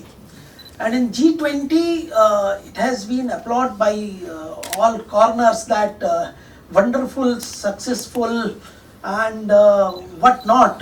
There are many credentials are there with this completion of G20. As far as India's contribution and the success is concerned. Though we are these days in a very typical sort of tactical international alliance and relationships, and diplomatic moves are there. Ukraine crisis is there, and after Corona COVID-19 crisis, world is now recovering, and we are settling down in terms of economy, in terms of political stability, in terms of various diplomatic relations, movements, travel, tourism and everything. And art and culture and aesthetic and craft, this is also one thing that was hampered during the COVID and thereafter. But it has been, right now we are having some information from all the corners of the world that it is now not only recovering but doing well. These days, if we talk about the data of last year, 2021, so $45,000 billion market of art and craft was there globally. And it is projected for next 10 year 2031 almost double, $75,000 billion. So we are having hope for that. And when it is combined with all other developments which we see, the unemployment problem and the emergence of India as a third economic power, and of course the emergence of India as a largest populated country, and when population is one time we see that it is a much debated. People often say that it is a curse, and sometimes if it is a demographic dividend and rightly invested in, so it becomes boon. So lot many discussion can be taken, and when we club various developments, we will find that this discussion on this emerging topic will be worthwhile, and we will have some useful outcome with this conference. So madam, you can begin.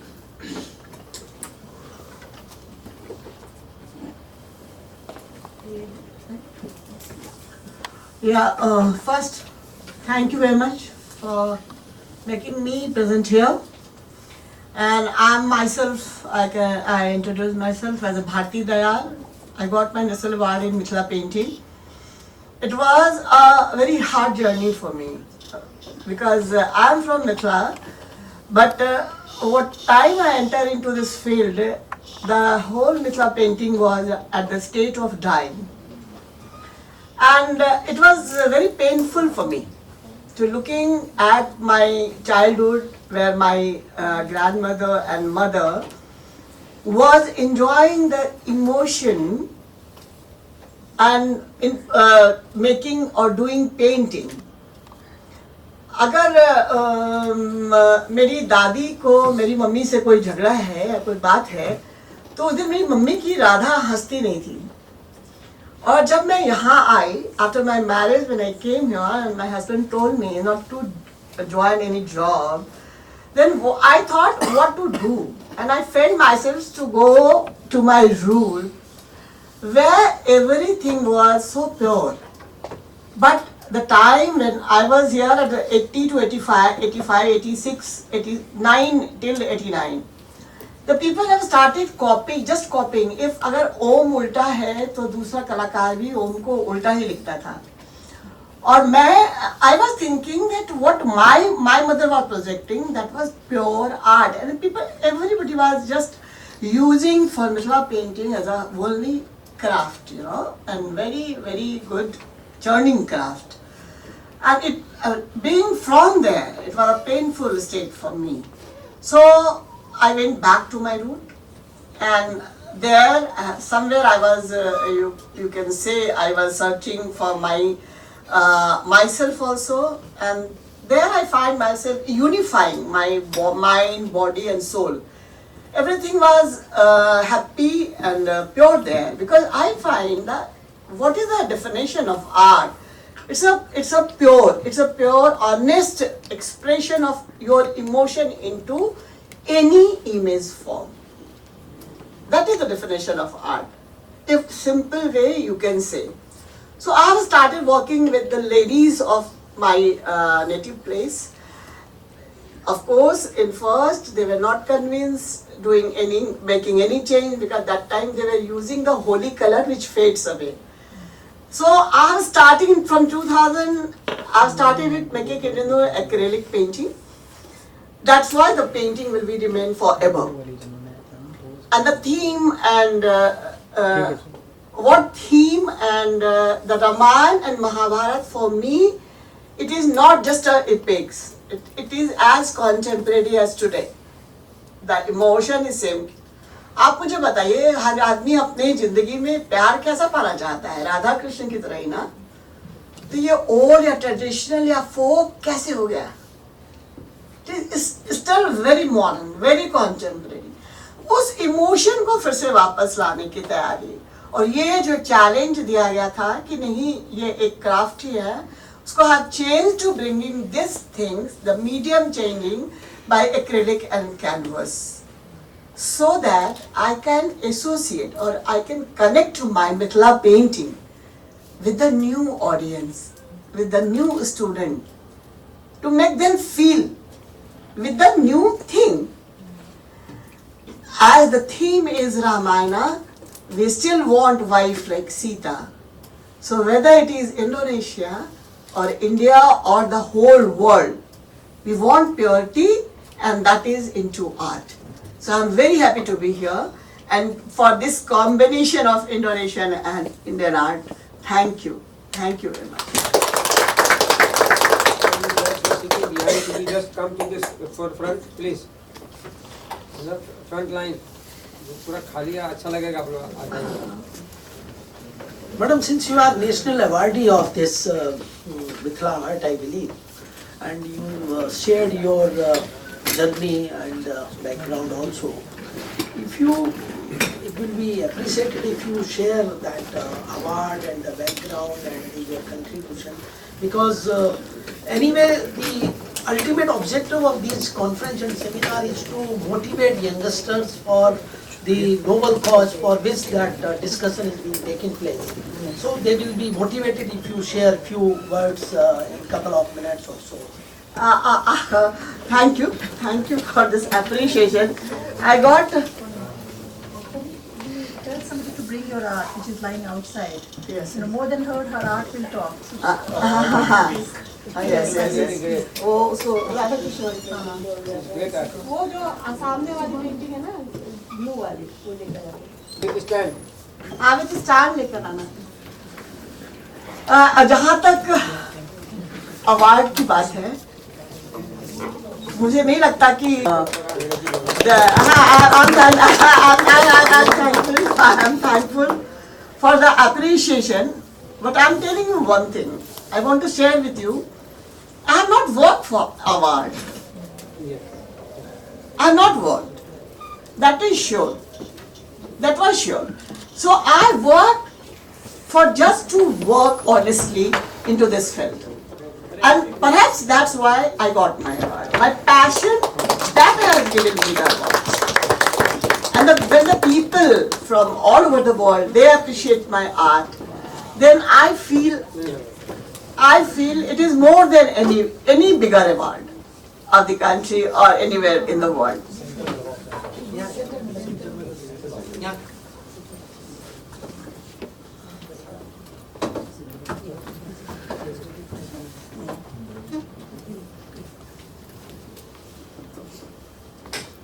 So this is painting, and can you tell me where you are not finding the art? But I'm happy since 2006, the Wikipedia has also started saying it as a Madhubani art. I write a book also on this art form, and there is a list for award. I'm sorry to tell you, but anyway, so you can go and Google me as a Bharti Dayal. Then you will find that. Yeah, I think it's a long list. I get through my profile then. So, sorry, I didn't make any kind of clip. But next time, and we will meet, and I think we will work a lot. Again, we will come back and we will create a exhibition of Indonesian and Indian art. I would love to participate in that. Thank you. Yes. So, after listening such a personality and great artist, now we can switch to Professor Arvindji to the next session. And he has been Dean of Atal Bihari Vajpayee School of Management prior to my turn. And he is here as a keynote speaker of the next session that will tell about the socio-entrepreneurship and global blueprint in terms of art and craft. Thank you, Professor Rajiv Sajaria ji, Chairman for this session, and Dr. Bharti Dayal ji, who herself is an example for this session. And her work is globally recognized, and you can see the list of awards. So enormous award has been given to her. Then we also have among us a very renowned social scientist, Professor Kosal Kumar Sharma ji, who will also guide us. And one area that today I really want to cover in the presence of Professor Sharma ji, that is CSR. So somewhere I will also try to link up. Then Dr. Savita Jha ji, who is there, and I also want to thank Professor Gautam Jha ji, who has really worked hard for. So when I was looking at the all organization of this seminar, this conference, so I found it's not only that only academic discussion will take place. So he tried to be like club everything. So for example, you can see the exhibition made outside, the work that is given by the award winner artist, so that is there. Then he also thought of some collaborative exercise. Even if you look at the organization of this workshop, so where workshop is there is a panel discussion, there is artists from Indonesia, and he is also trying to recognize artists from our own country. It's not that at times it happens that people are ignoring their own country, own region. So he tried to combine to make a global space. And even if you look at the kind of organization, the support it is given by the organization, so his own center and school, then ICSSR, and I'm very happy and I'm very elated to say Professor Kausal Sharma ji was one point in time director of NEIRC ICSSR. So this is a very, very practical approach that he tried to demonstrate here.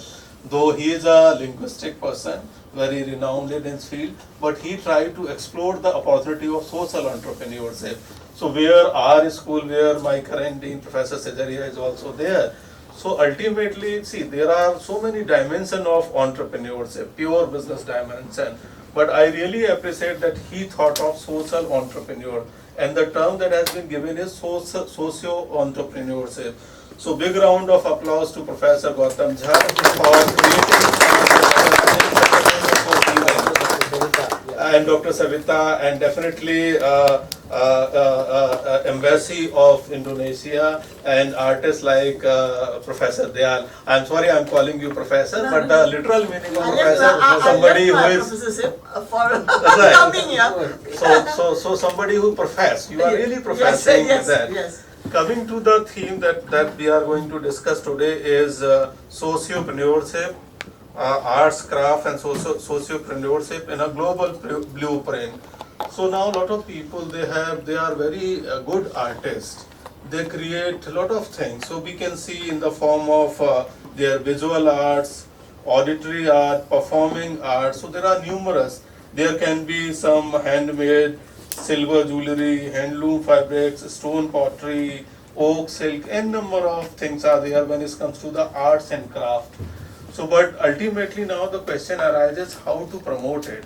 So there are a lot of middlemen are there. I'll give you some of the organizations which are leading organizations when it comes to the social entrepreneurship. So one of social entrepreneur from Mithila region, ma'am come from the Mithila region. So what he tries, his name is Ankit Jha, and he represents an organization called E-Mithila Heart. So what he tried, he eliminate the middlemen. So the profit one has to earn, the hard work that has to be paid out, so it is not coming to the artist. So people like Ankit Jha, who really help, they remove the middleman. So direct profit or the recognition goes to the entrepreneurs, social entrepreneurs or the artists.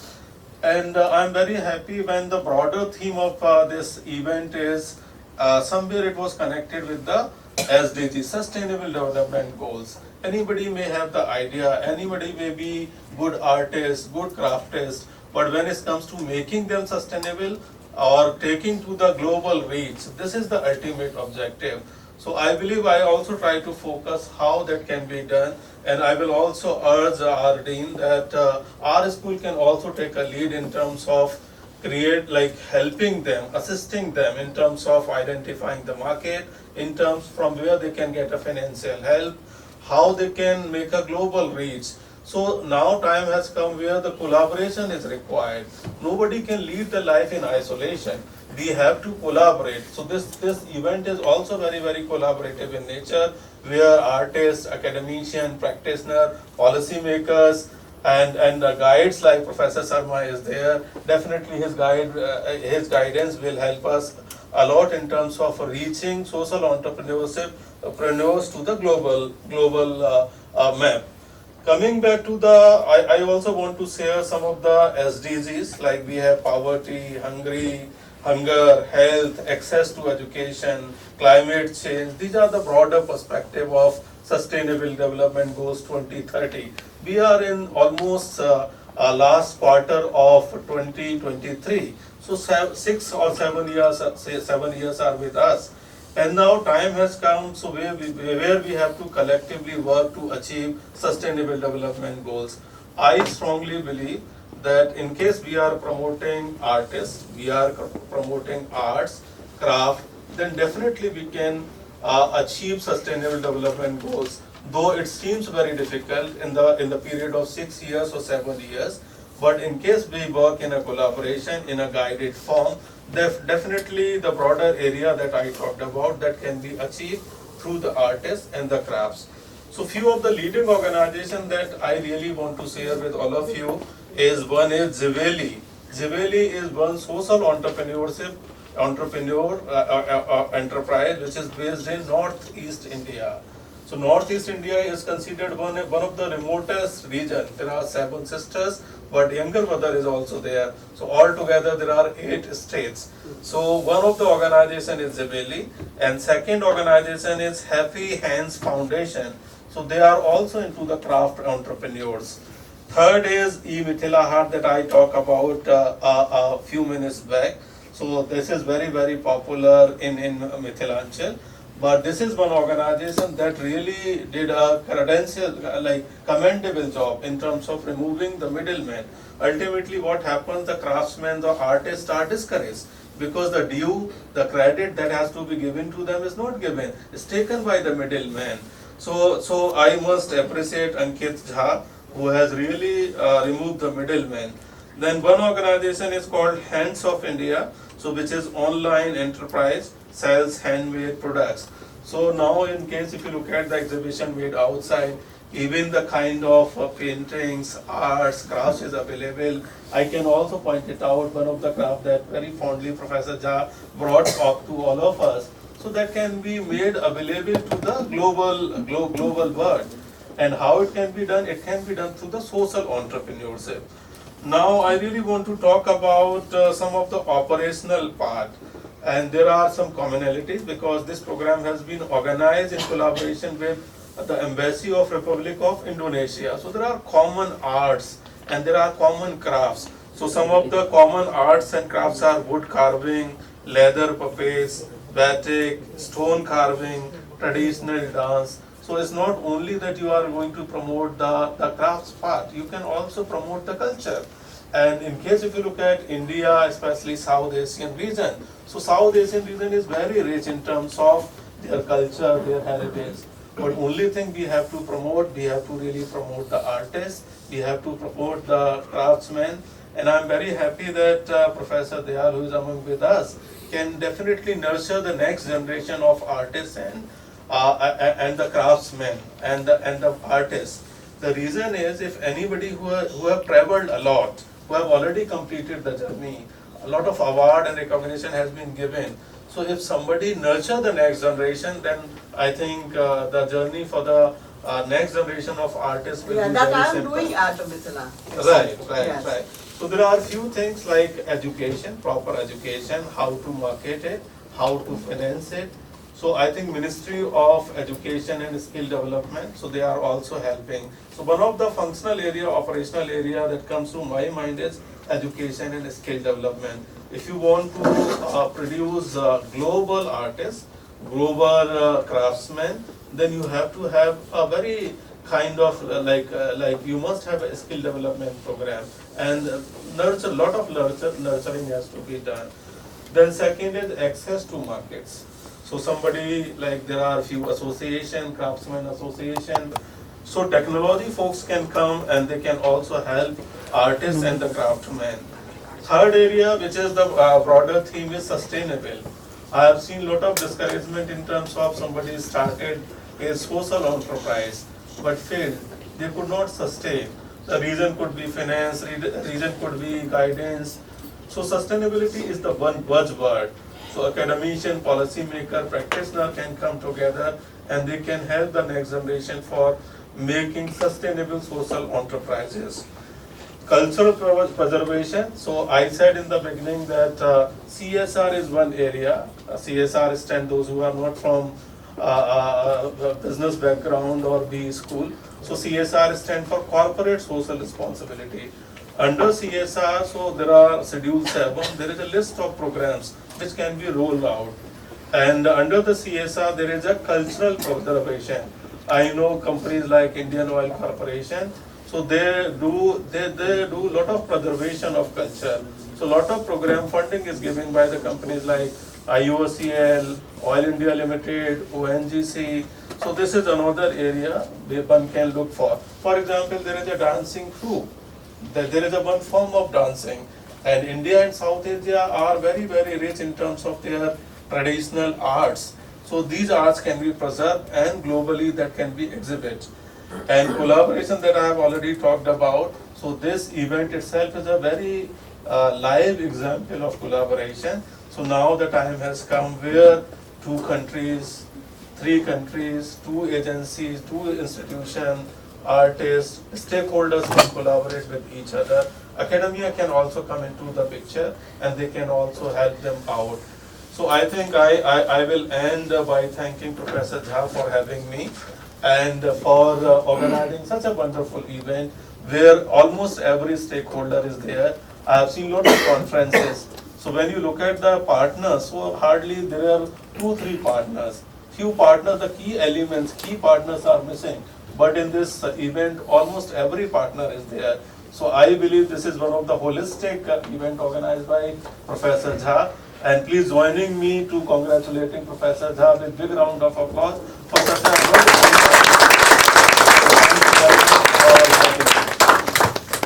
Thank you, Professor Arvind. We have merged two sessions as informed, and I switched to the second session and couldn't mark that Gautamji is supposed to be the speaker of first. But later on I realized that if it happened by mistake, but it is good, because when organizer, somebody from organizing team having the almost the last speaker before the chair, so he can conclude and he can take the contents whatsoever is missing and what the basic idea he conceived when he decided to organize event like this. So I will speak at last. I have something to add and in that direction also, but I will take that opportunity in the after Dr. Gautam will speak. So I invite Gautamji. Thank you, sir. Professor Sijaria, Professor Rajiv ji, Professor Kausal Sharma, Bharti Dayal ji, Ibu India Labe, Savita ji, and artists from Indonesia, Katarina, Gantikia, and also we have other delegations from Indonesian Embassy and my students. My basic objective is that, let's see, from the morning till evening, I teach my students, and the objective of most of the students are to get a job. After 2 years, 3 years of learning, they get a job. They go to Indonesia for a year, 2 years, they learn language, become interpreter here. And later they evolve to different streams, they go to corporate sector.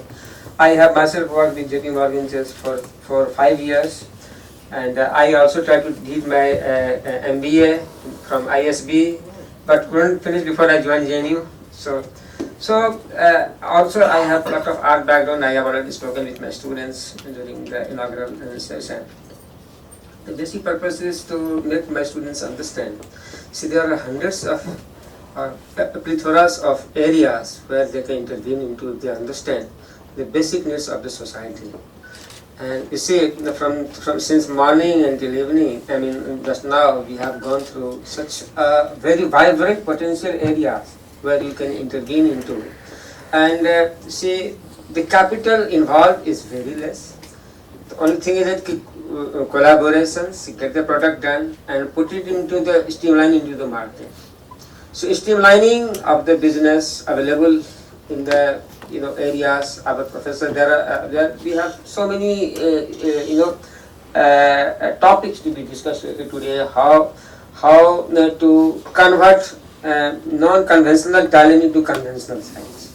So this is one of the most important aspects we got today. And the basic purpose is that this entire area, India and Southeast Asia, we are joined by one cultural heritage. That is, I have termed it Indic Belt and Indic heritage. That is found in each and every part of Southeast Asia. And if you see our heritage and the artwork and crafts work and way of life they are living, we find there are a lot of gaps with us and with them where we can fill in. For example, I am just giving one small example.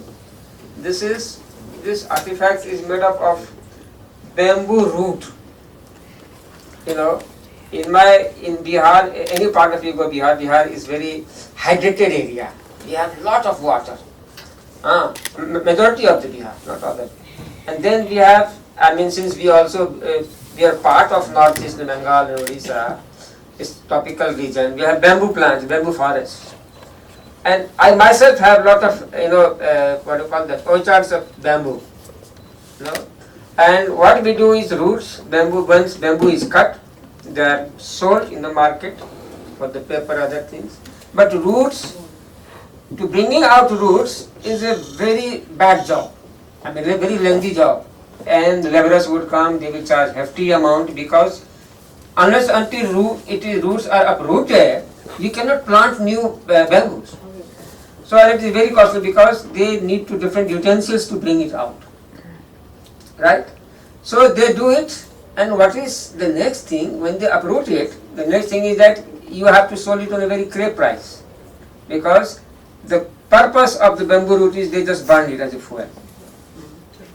But in Bali I have seen, they uproot the bamboos, they put into water for quite some time and they use some chemicals in that, to make it soften it, and they carve it. And hundreds of images are made like this. And this is, I mean, it can be kept anywhere, it is not rotten at all, and it is free from any insects or anything. So these are the artifacts where we can copy them and we can use it in hundreds, plethoras of areas. So these are the things, and since there is paucity of time, my basic purpose is that connect with the government and connect with the great artists like Bharti Dayal ji, and enterprise like Nindya Lave from Indonesia, and other artists of Indonesia. They have great artists. In Java, particularly Java is center of art of the world. If you go Java, I have told in the last list, in 1 year there is a place called Japara. It's a wood town, wooden craft town. They produce only Ramayana craft over $50 million a year. They sell it. Only Ramayana, this much slate, wooden slate, they would carve entire Ramayana. This is one of the examples. So we can copy them, we can get and bring Indian artists with their artists, make a kind of consortia at one platform. Apart from selling each other's item, we can also produce hybrid item. For example, Mithila art. See, Thailand, they depict Hanuman. Right. And the love story of Hanumana is very famous. Malaysia is the Lakshmana. This kind of, we can connecting this area. And suppose you are depicting Hanumana of Thailand in Mithila art.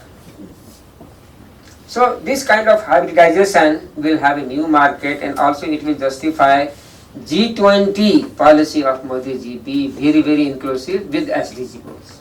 So there are a lot of things to discuss, but since paucity of time, but this is my objective, sir, to get hybridization, and this is also, and connecting with the School of Management, because these are people who understand the transactional values of the things available with us. So that's why I have called you, and I'm thankful for Professor Sijaria ji and Rajiv ji, they have come. So it's really great, sir. Thank you so much. Thank you, Dr. Gautam, for your valuable remarks and contribution to this session. And after this, when we will be completing, we will be having valedictory, and we will be having opportunity to listen Professor Sharma, who will be the keynote speaker of the valedictory.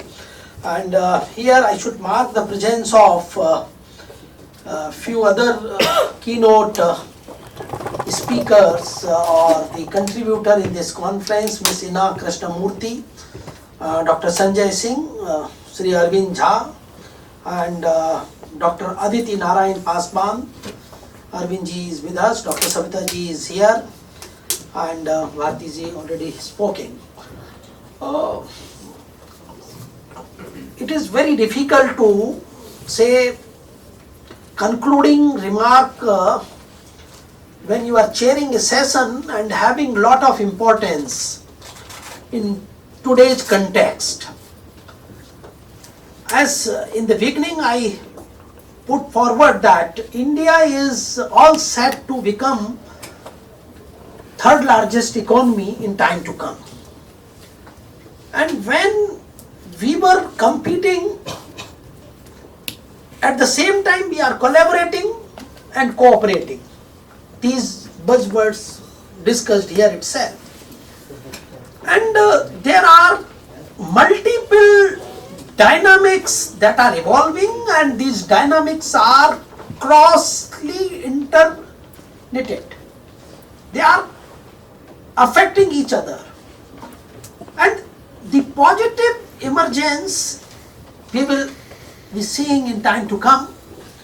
And 2-3 factors I will be telling here that are point of optimism, and we can say the art, craft, culture, like traditions, will definitely evolve, not only from our country but globally. Rightly said by the Dr. Jha when we will give the value to anything, giving value itself make some high prestige associated with that thing or event or incidents to which we are giving value. And whole marketing concept lies in the value addition system. And second is, value is there, but as a marketer, that value, whether successfully positioned or not, successfully communicated or not, successfully transformed or not, and if yes, it is successfully done, but whether a person or a group or a community or a segment from all corners of the globe, if they are having value for something and you are having that particular commodity or service or art or craft item to supply to them, but the value in terms of money, if they are not able to pay. So the paying capacity is also important. These are man-made items where the art, skills and caliber requires.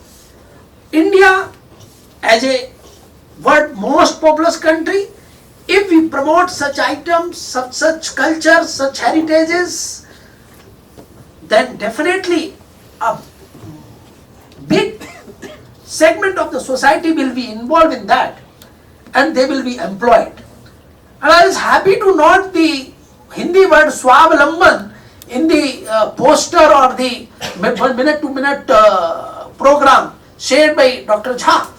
So that Swavalamban, yes, so that Swavalamban will be attained when everybody will be self-reliant.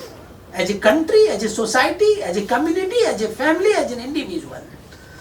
And when it will be done?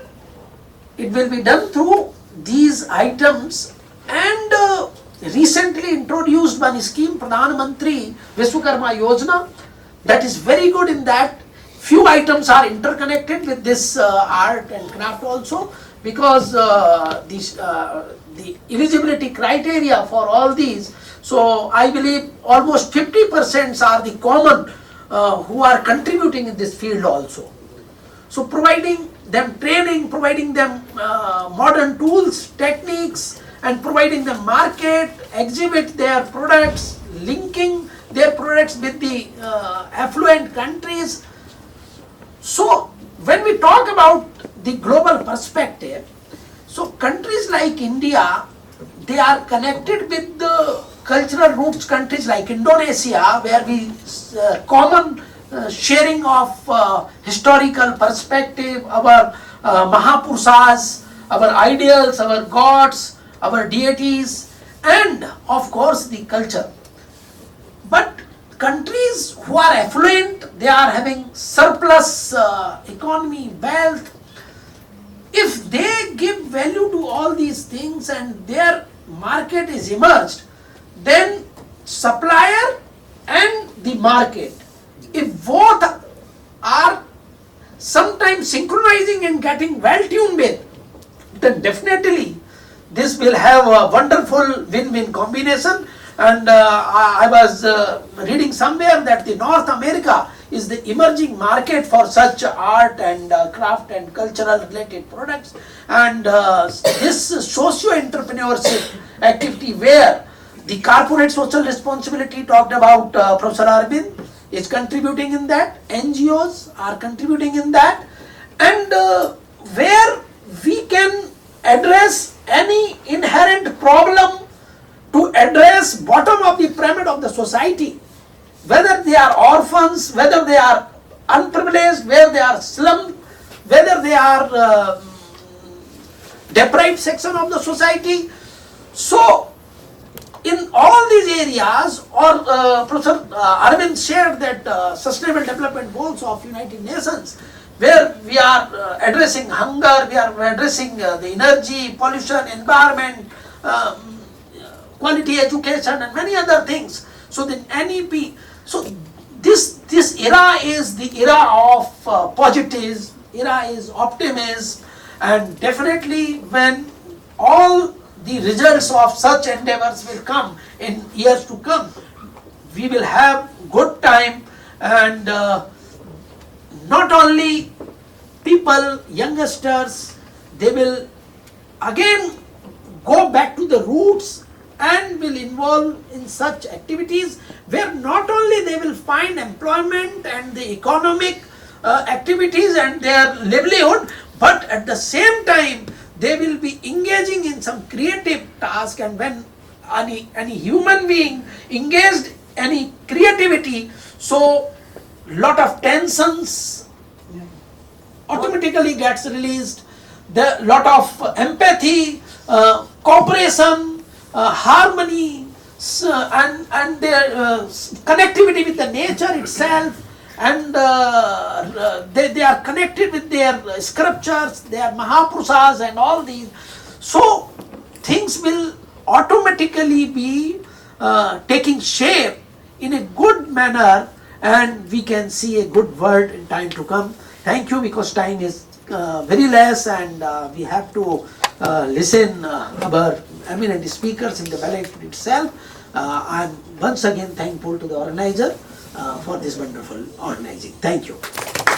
Before we invite Professor Kaushal Sharma ji, I would like to share some of his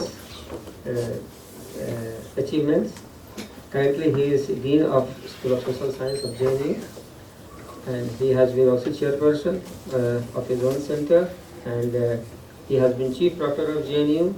He has been Director of NRC, ICSSR, and throughout all this journey, since he is in JNU, I have been working with him. He is a very spiritual person, so you can guess out from his facial. He is a very calm and cool person. He has a long span of working experience in Delhi University when he joined JNU, and I have heard from many persons, many faculty members from JNU, that he has a number of projects running, particularly on sociopreneurship in Uttarakhand or Himachal Pradesh. And I have also heard from some of my friends that he is a project man. People in his village love him and respect him just at par with the God. That's what I have heard. And he has done a very, very remarkable job for these people, in his state. So, Professor Kaushal Sharma, please join us. I thought he should be the best person for our valedictory remarks. I requested him, and he readily agreed. Thank you.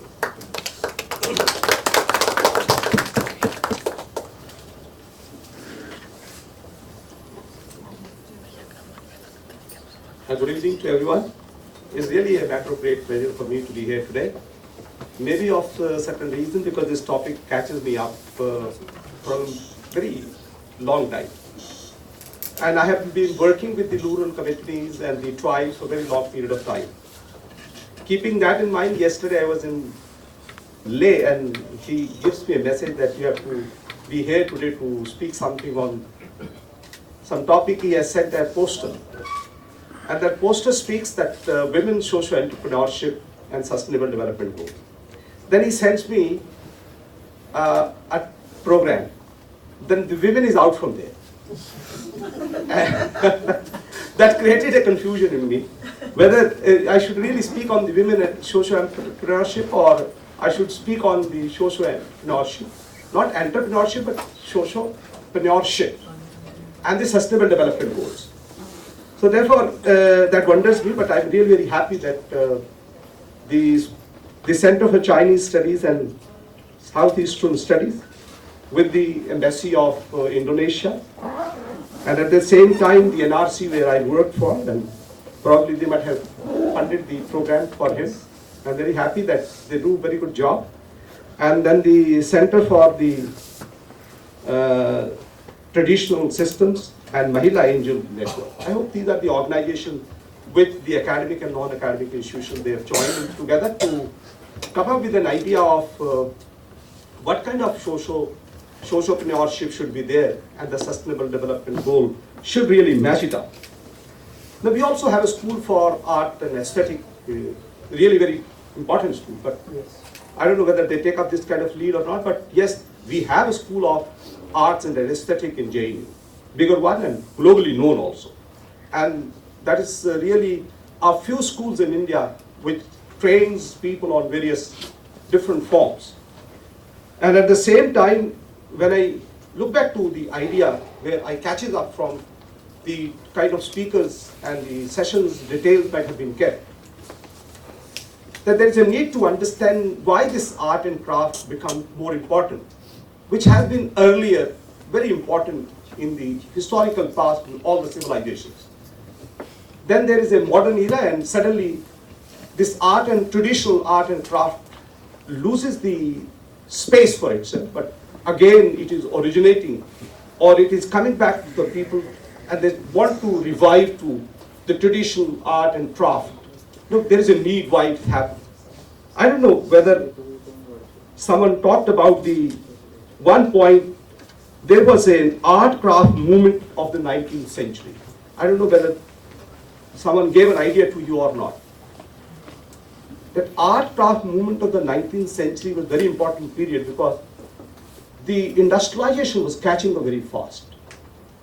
And there was a great exploitation of the labor class and mass extraction of resources and a mass wastage of resources in creating the arts and the artifacts. Probably that led to that if this is happening at this phase, we need to revert back to the basics from where this art and craft originated and who were the people really were involved in this art and craft. I hope the modern society, where we say urban societies, do not have any sense, or they are not very really involved in art and art, or maybe in the craft sector. They are all modernized. But when we look back to our villages, when we look at our traditional artisans, then we really understand the value. Because the whole civilization was based on their basis of the culture and the values they carried with them, and they represented in the different walls, maybe on the stones, maybe through the paintings, that survives even today. When it survives, it has a value. Now, why I said it? Because yesterday I met an artist from one of the monastery in Leh. I moved to about say 5-6 monasteries in Leh, and then you see the monastery and the paintings probably in the monastery. I hope wonderfully done.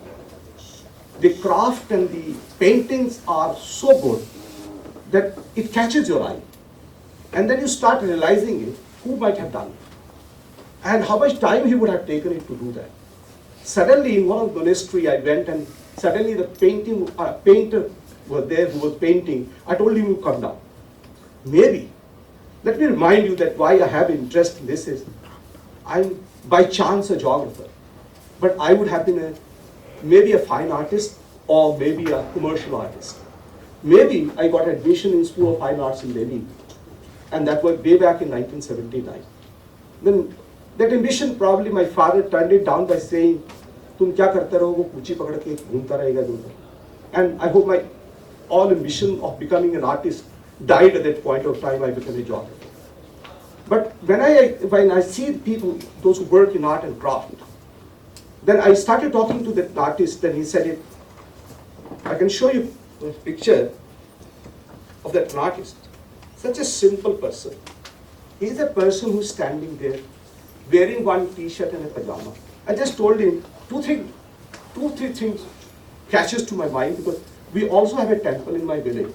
I thought I will ask him to come to Himachal Pradesh to make those paintings in my temple also. Then I said, how much do you charge? He says, my charges can be from 2,000 to 5,000 rupees per day. Then he shows me an art that he, traditional art, or Bhutanese style, or maybe the Tibetan style. Then he shows me and he says, sir, the wall was like this. He says, I take 2 years to paint this full wall. 2 years to paint one wall. Then I said, how much time this painting will last? He says, this painting will last for 80 years. And the color won't fade. Then I said, how do you do that? He says that these are raw colors which I prepare. Natural, organic, raw colors I prepare myself. I don't buy from the market. And these colors are so costly, and it takes how much time for me to make it. I really need to charge that much of money, otherwise I cannot survive. Then I said, who are your, say, the buyers? He said, all Gompas in the, in say, the Leh and Ladakh or otherwise, I have a booking for next 2 years. I don't have time to give you any time for next 2 years. So that is the kind of work he does. Then he said, sir, recently Ambani's pilot has come to me because he comes from Leh. He says, he has asked me to paint a painting 2.5 feet by 1.5 feet. He says, I will charge 8 lakh rupees for it. I said, 8 lakh rupees. Sir, I will devote 3 months for painting on a golden paints and the different kind of the painting I will use it. Now, then I said, who trained you? He said, I took 6 years formal training in a school, and then 6 years plus I'm working on these walls. That is a constant effort a person is doing to save the art and artifacts and the culture of that area. That makes it important. Then he says, I have been invited by the different people living abroad. I said, I don't have time to go there, and I don't want to go there. I want to keep my art alive in India. Now, look at it. The one who can earn crores of rupees by going abroad to US or Canada, he said, I don't want to go. I want to keep my art alive in my Gompas only. Whether they give me this much of money or that much of money. This is the sustainability of art and culture through a person who lives in a remote area, but he understands the importance of it. So this is the way where the Indian art and culture is so valued across. I was reading through Mithila and other different arts which I was interested to do it. Now, how many people really understand this art? How many people can understand it? The one who has painted or crafted it knows the value of this art. You will say, इसमें क्या? मैं तो इसको कुछ भी पैसे नहीं दूँगा. But you ask that person how much time one has devoted. But beyond that, sustaining the art and culture of a nation is more important than what she is earning. I'm very honored that she has given me the bouquet and the shawl from a renowned person like this. I'm very, very happy for this. Now that is where I hope I just making a reference to the art and craft revolution of the 19th century was one turning point that we need to revert back again to our own resources, not doing waste, and our people should really work on the basic ethics. I have few couple of examples to make you. I have taken some of my students on a tour to Okha one time. Then there is one organization called as Okai.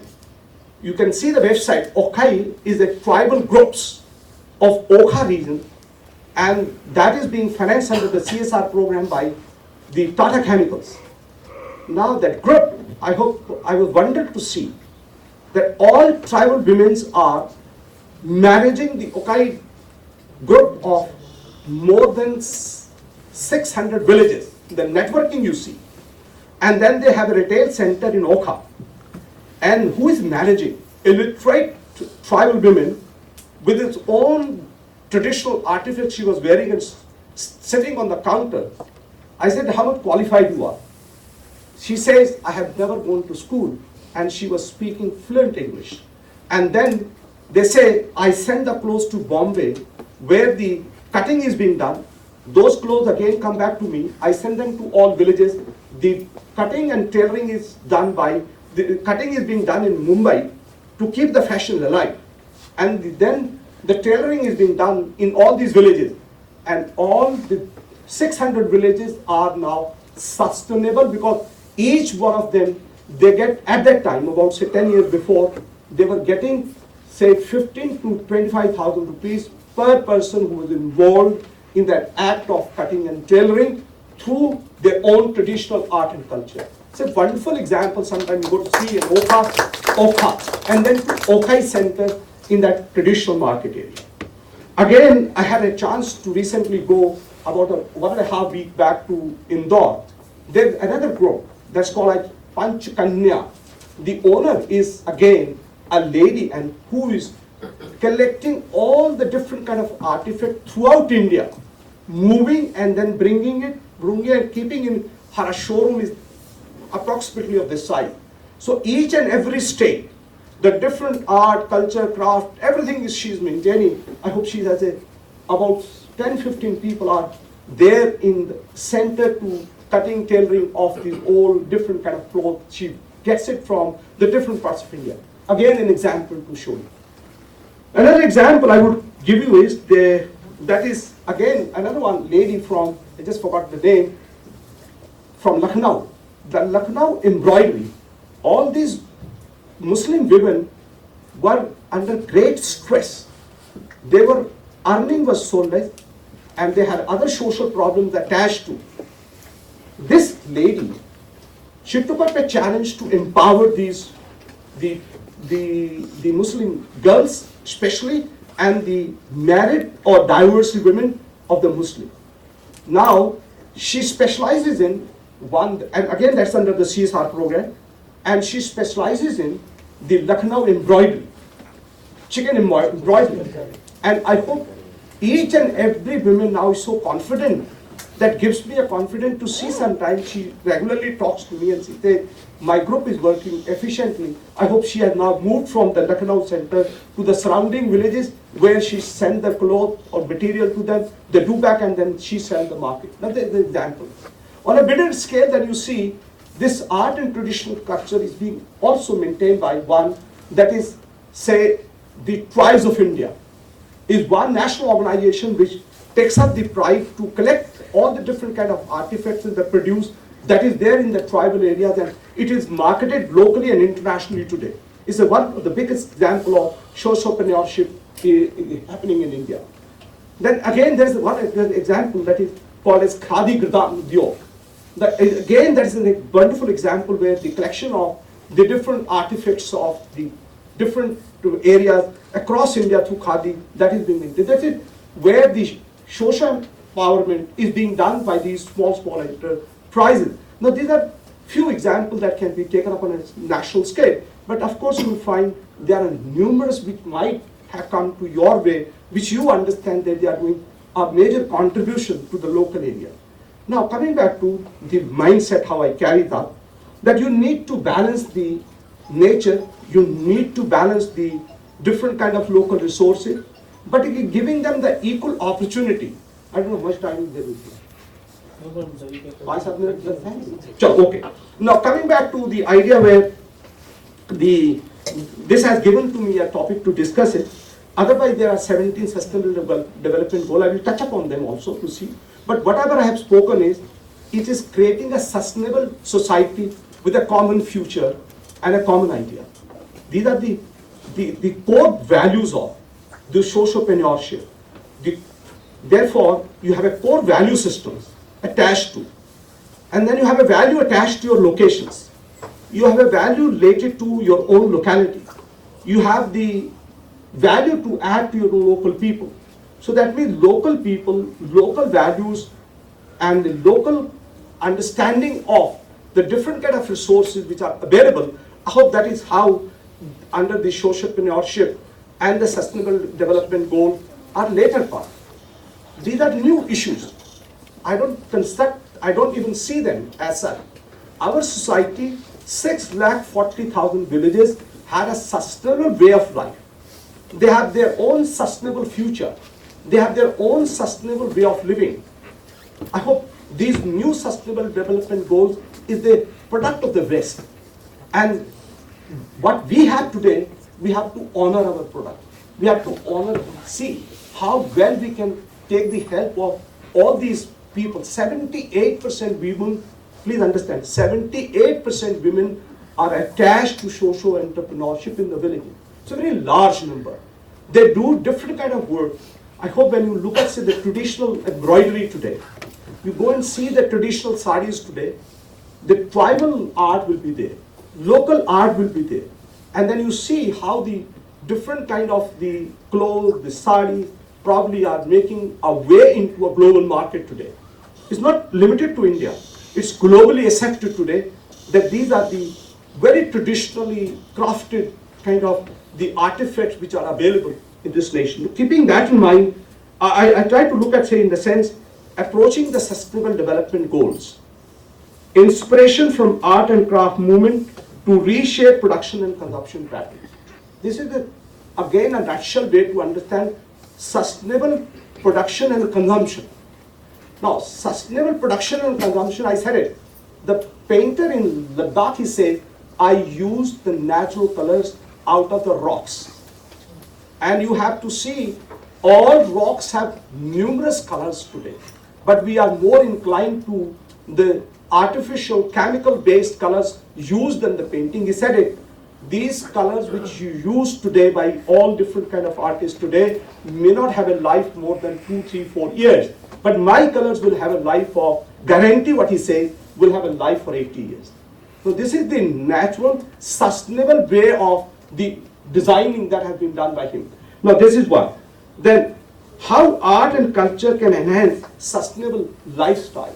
Now please, I say for example, I stitch on to the khadi in my clothes. Is it good or bad? It is good. But how many people would have a taste to wear khadi? Because khadi designs are not many. They are very similar in texture or maybe in designs. But then the fashion industry creates a mind of difference. Now this is a mind game basically. The modern era is a mind game that changes your mind from khadi. Then if you wear khadi, the people would say he's a traditional in mindset. आपको वो ऐसे जोड़ेगा, आपको लगेगा मुझे भी पहनना चाहिए. But do you know that how much kind of energy used in producing my cloth for a pen? How much water is being used for bleaching? How much, say, resources are being used today? I hope I don't say that you have to all switch to the khadi. But you see somewhere or the other, these kind of local have to add to your life also. That may be slow, maybe after some time, maybe after 30, 40 years of age. You have to really start rethinking, reshaping your lifestyle. Now that is one. Now, the next question that arises to my mind is that when I say 6,40,000 villages, then you understand 70% of the people, they live in the rural area. And then in that case you say, rural industry needs, now please understand these words, rural industry needs and wants. We just have to go and see them. And then you have to sense out that how much you can see the life of the people, those who live in the rural area. What they do in their work. How many kind of paintings or kind of drawings they construct during the different festivals in India. Now they are becoming a part of the modern life today. Now this is where we need to start re-looking into the idea of the art and plus the craft that exists in India today. India has a vast culture. You please start looking at from Jammu and Kashmir. And beyond the boundaries of Jammu and Kashmir, you see and go up to Kanyakumari. Then you see from Jaisalmer, we reach to Digboi. Now, this is the length and breadth of India. And you see what the kind of the cultural heritage and the art and craft locally have been there. I hope no one in the world can have that much of the variety of the art and culture today that prevails in this world. So that is what the India is sustaining for a long period of time. Now when India can sustain, and India can only sustain maybe an economics way when this is the strength we carry. We don't carry a strength in creating a AK-47, that's not our strength. Our strength lies in our art and culture, art and craft. We need to strengthen it, as what someone making a reference, that this is going to happen in USA, billions of dollars. We know that our people cannot buy. Our purchasing power is very, very low. If someone asks how much price, I cannot buy this painting. Then if I buy it, where I should keep it? I doesn't have a big house like to keep it. Even if I buy it, I don't have space. So that means my purchasing power and where I live is too small in size. Therefore, I cannot buy that. So that means who will buy? Though you have to find a buyers to keep the art and craft alive today in this world. Therefore, we need to have a greater market. And for that, we need to have, but there is of course a great way to look into the Sustainable Development Goals. I hope there's a long list to work it up. The time is too less, I should not take it more time. But yes, of course, we have all the 17 development goals can be brought under one umbrella of what is said as the art and craft. And culture, if you want to add another dimension to. I hope all these are the areas where we have a concern, as what he was making a reference of his core values for this seminar. Now, before I end up, so many people are sitting here as young. How many people want to become the entrepreneur in art and culture or art and craft? How many people? Now, it's not your fault. Listening is also one way of understanding. You don't have to become. You don't have to become. You have to listen the value of. Please understand. You were called here to only listen to the expert, those who have spoken before me, that India has a great strength in art and craft, which can make the world sustainable. If you can understand this word, your job is done. I hope you can understand this word. India wants to sustain globally, which no other country has its great culture, art and craft in the world. We have a distributed uniformity of the large number of art and craft today. Therefore, this strength, all of you should understand. If you understand, if you don't become, but if you understand this, that means your half the work is done. Wherever you make a discussion to anyone, you have to say that India has a great heritage of art and craft, which can contribute to the sustainability and the economic growth of its nation. But your job is done. And therefore, you need to have 3-4 things in mind to always keep when it comes to your individuality. And that says, you have to really focus on production and consumption part. How much things are produced under how many resources? One, you need to see how education on art and craft and the growth has to be seen.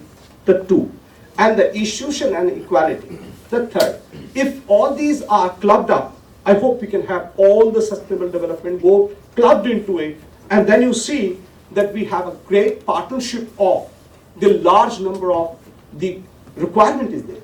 I hope one should understand there is a huge demand and requirement of art because this world is changing very fast. Therefore, everyone wants to be more aesthetic today.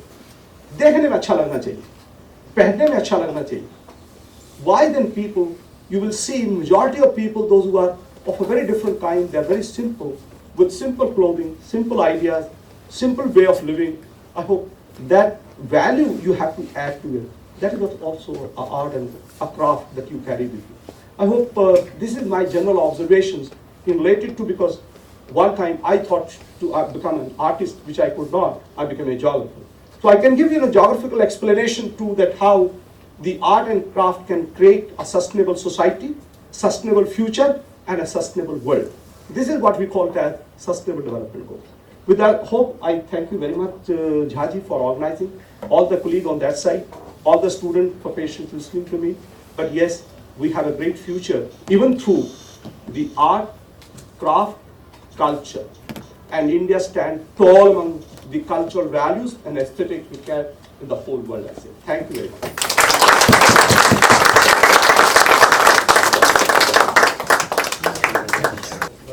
Before I call Harshita, our MC today, and then final vote of thanks by Dr. Sabita, I just like to add one point of time, that one point to Professor Sharma. that you have encompassed everything. In the last, when you said that you wanted to become artist, you become geographer. In the first wish, I can help you. He's a very great tabla. He's a very great tabla. I love his tabla. Most of the time, when I go and see him sometime in certain meetings, so he has a great fascination for tabla. We can learn tabla together. Yes. Thank you. Harshita. You should say with the thanks. No, you are entitled to.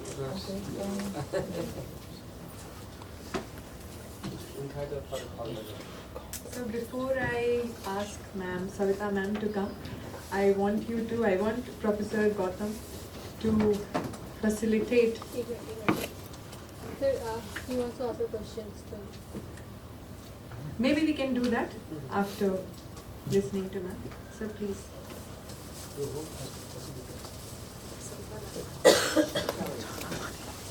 Hosts are not felicitated.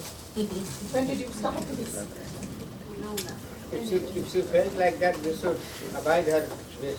Okay, no children. I need to consider, yeah.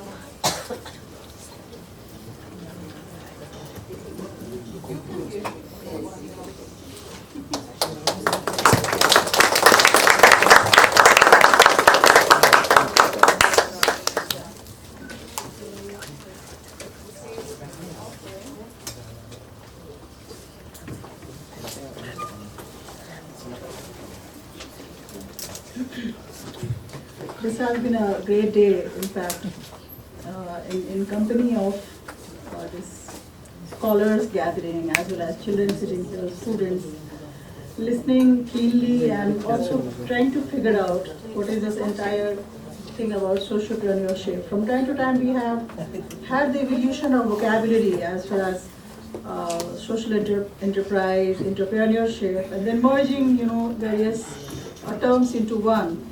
So now we have this beautiful word socio-entrepreneurship, I believe, right?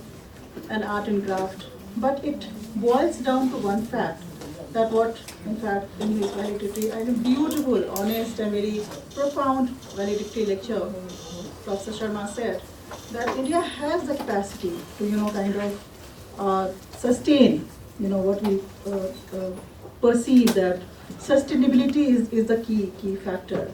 To sustain the entire, art and craft capacity building of the world, which is a great hope, and it is this great hope, this valedictory lecture, that tells me that, we are going to do well, we are going to thrive well, we are going to survive well, and sustain the art and craft and the entire cultural realm of what this civilization is actually made of, built of. This is a very long process, long evolutionary process through which we have this civilization. Now I must thank everybody, first of all my students, all my students, a big round of applause for them. They have worked tirelessly in a very short span of time. They were wonderful. In fact, I will not call you MC, I call anchor. Literally an anchor, you pull us through. So anchor, Pratisha, you did a wonderful job, Night you were wondering what to speak, and morning I see you speaking and taking us forward on this journey, navigating through.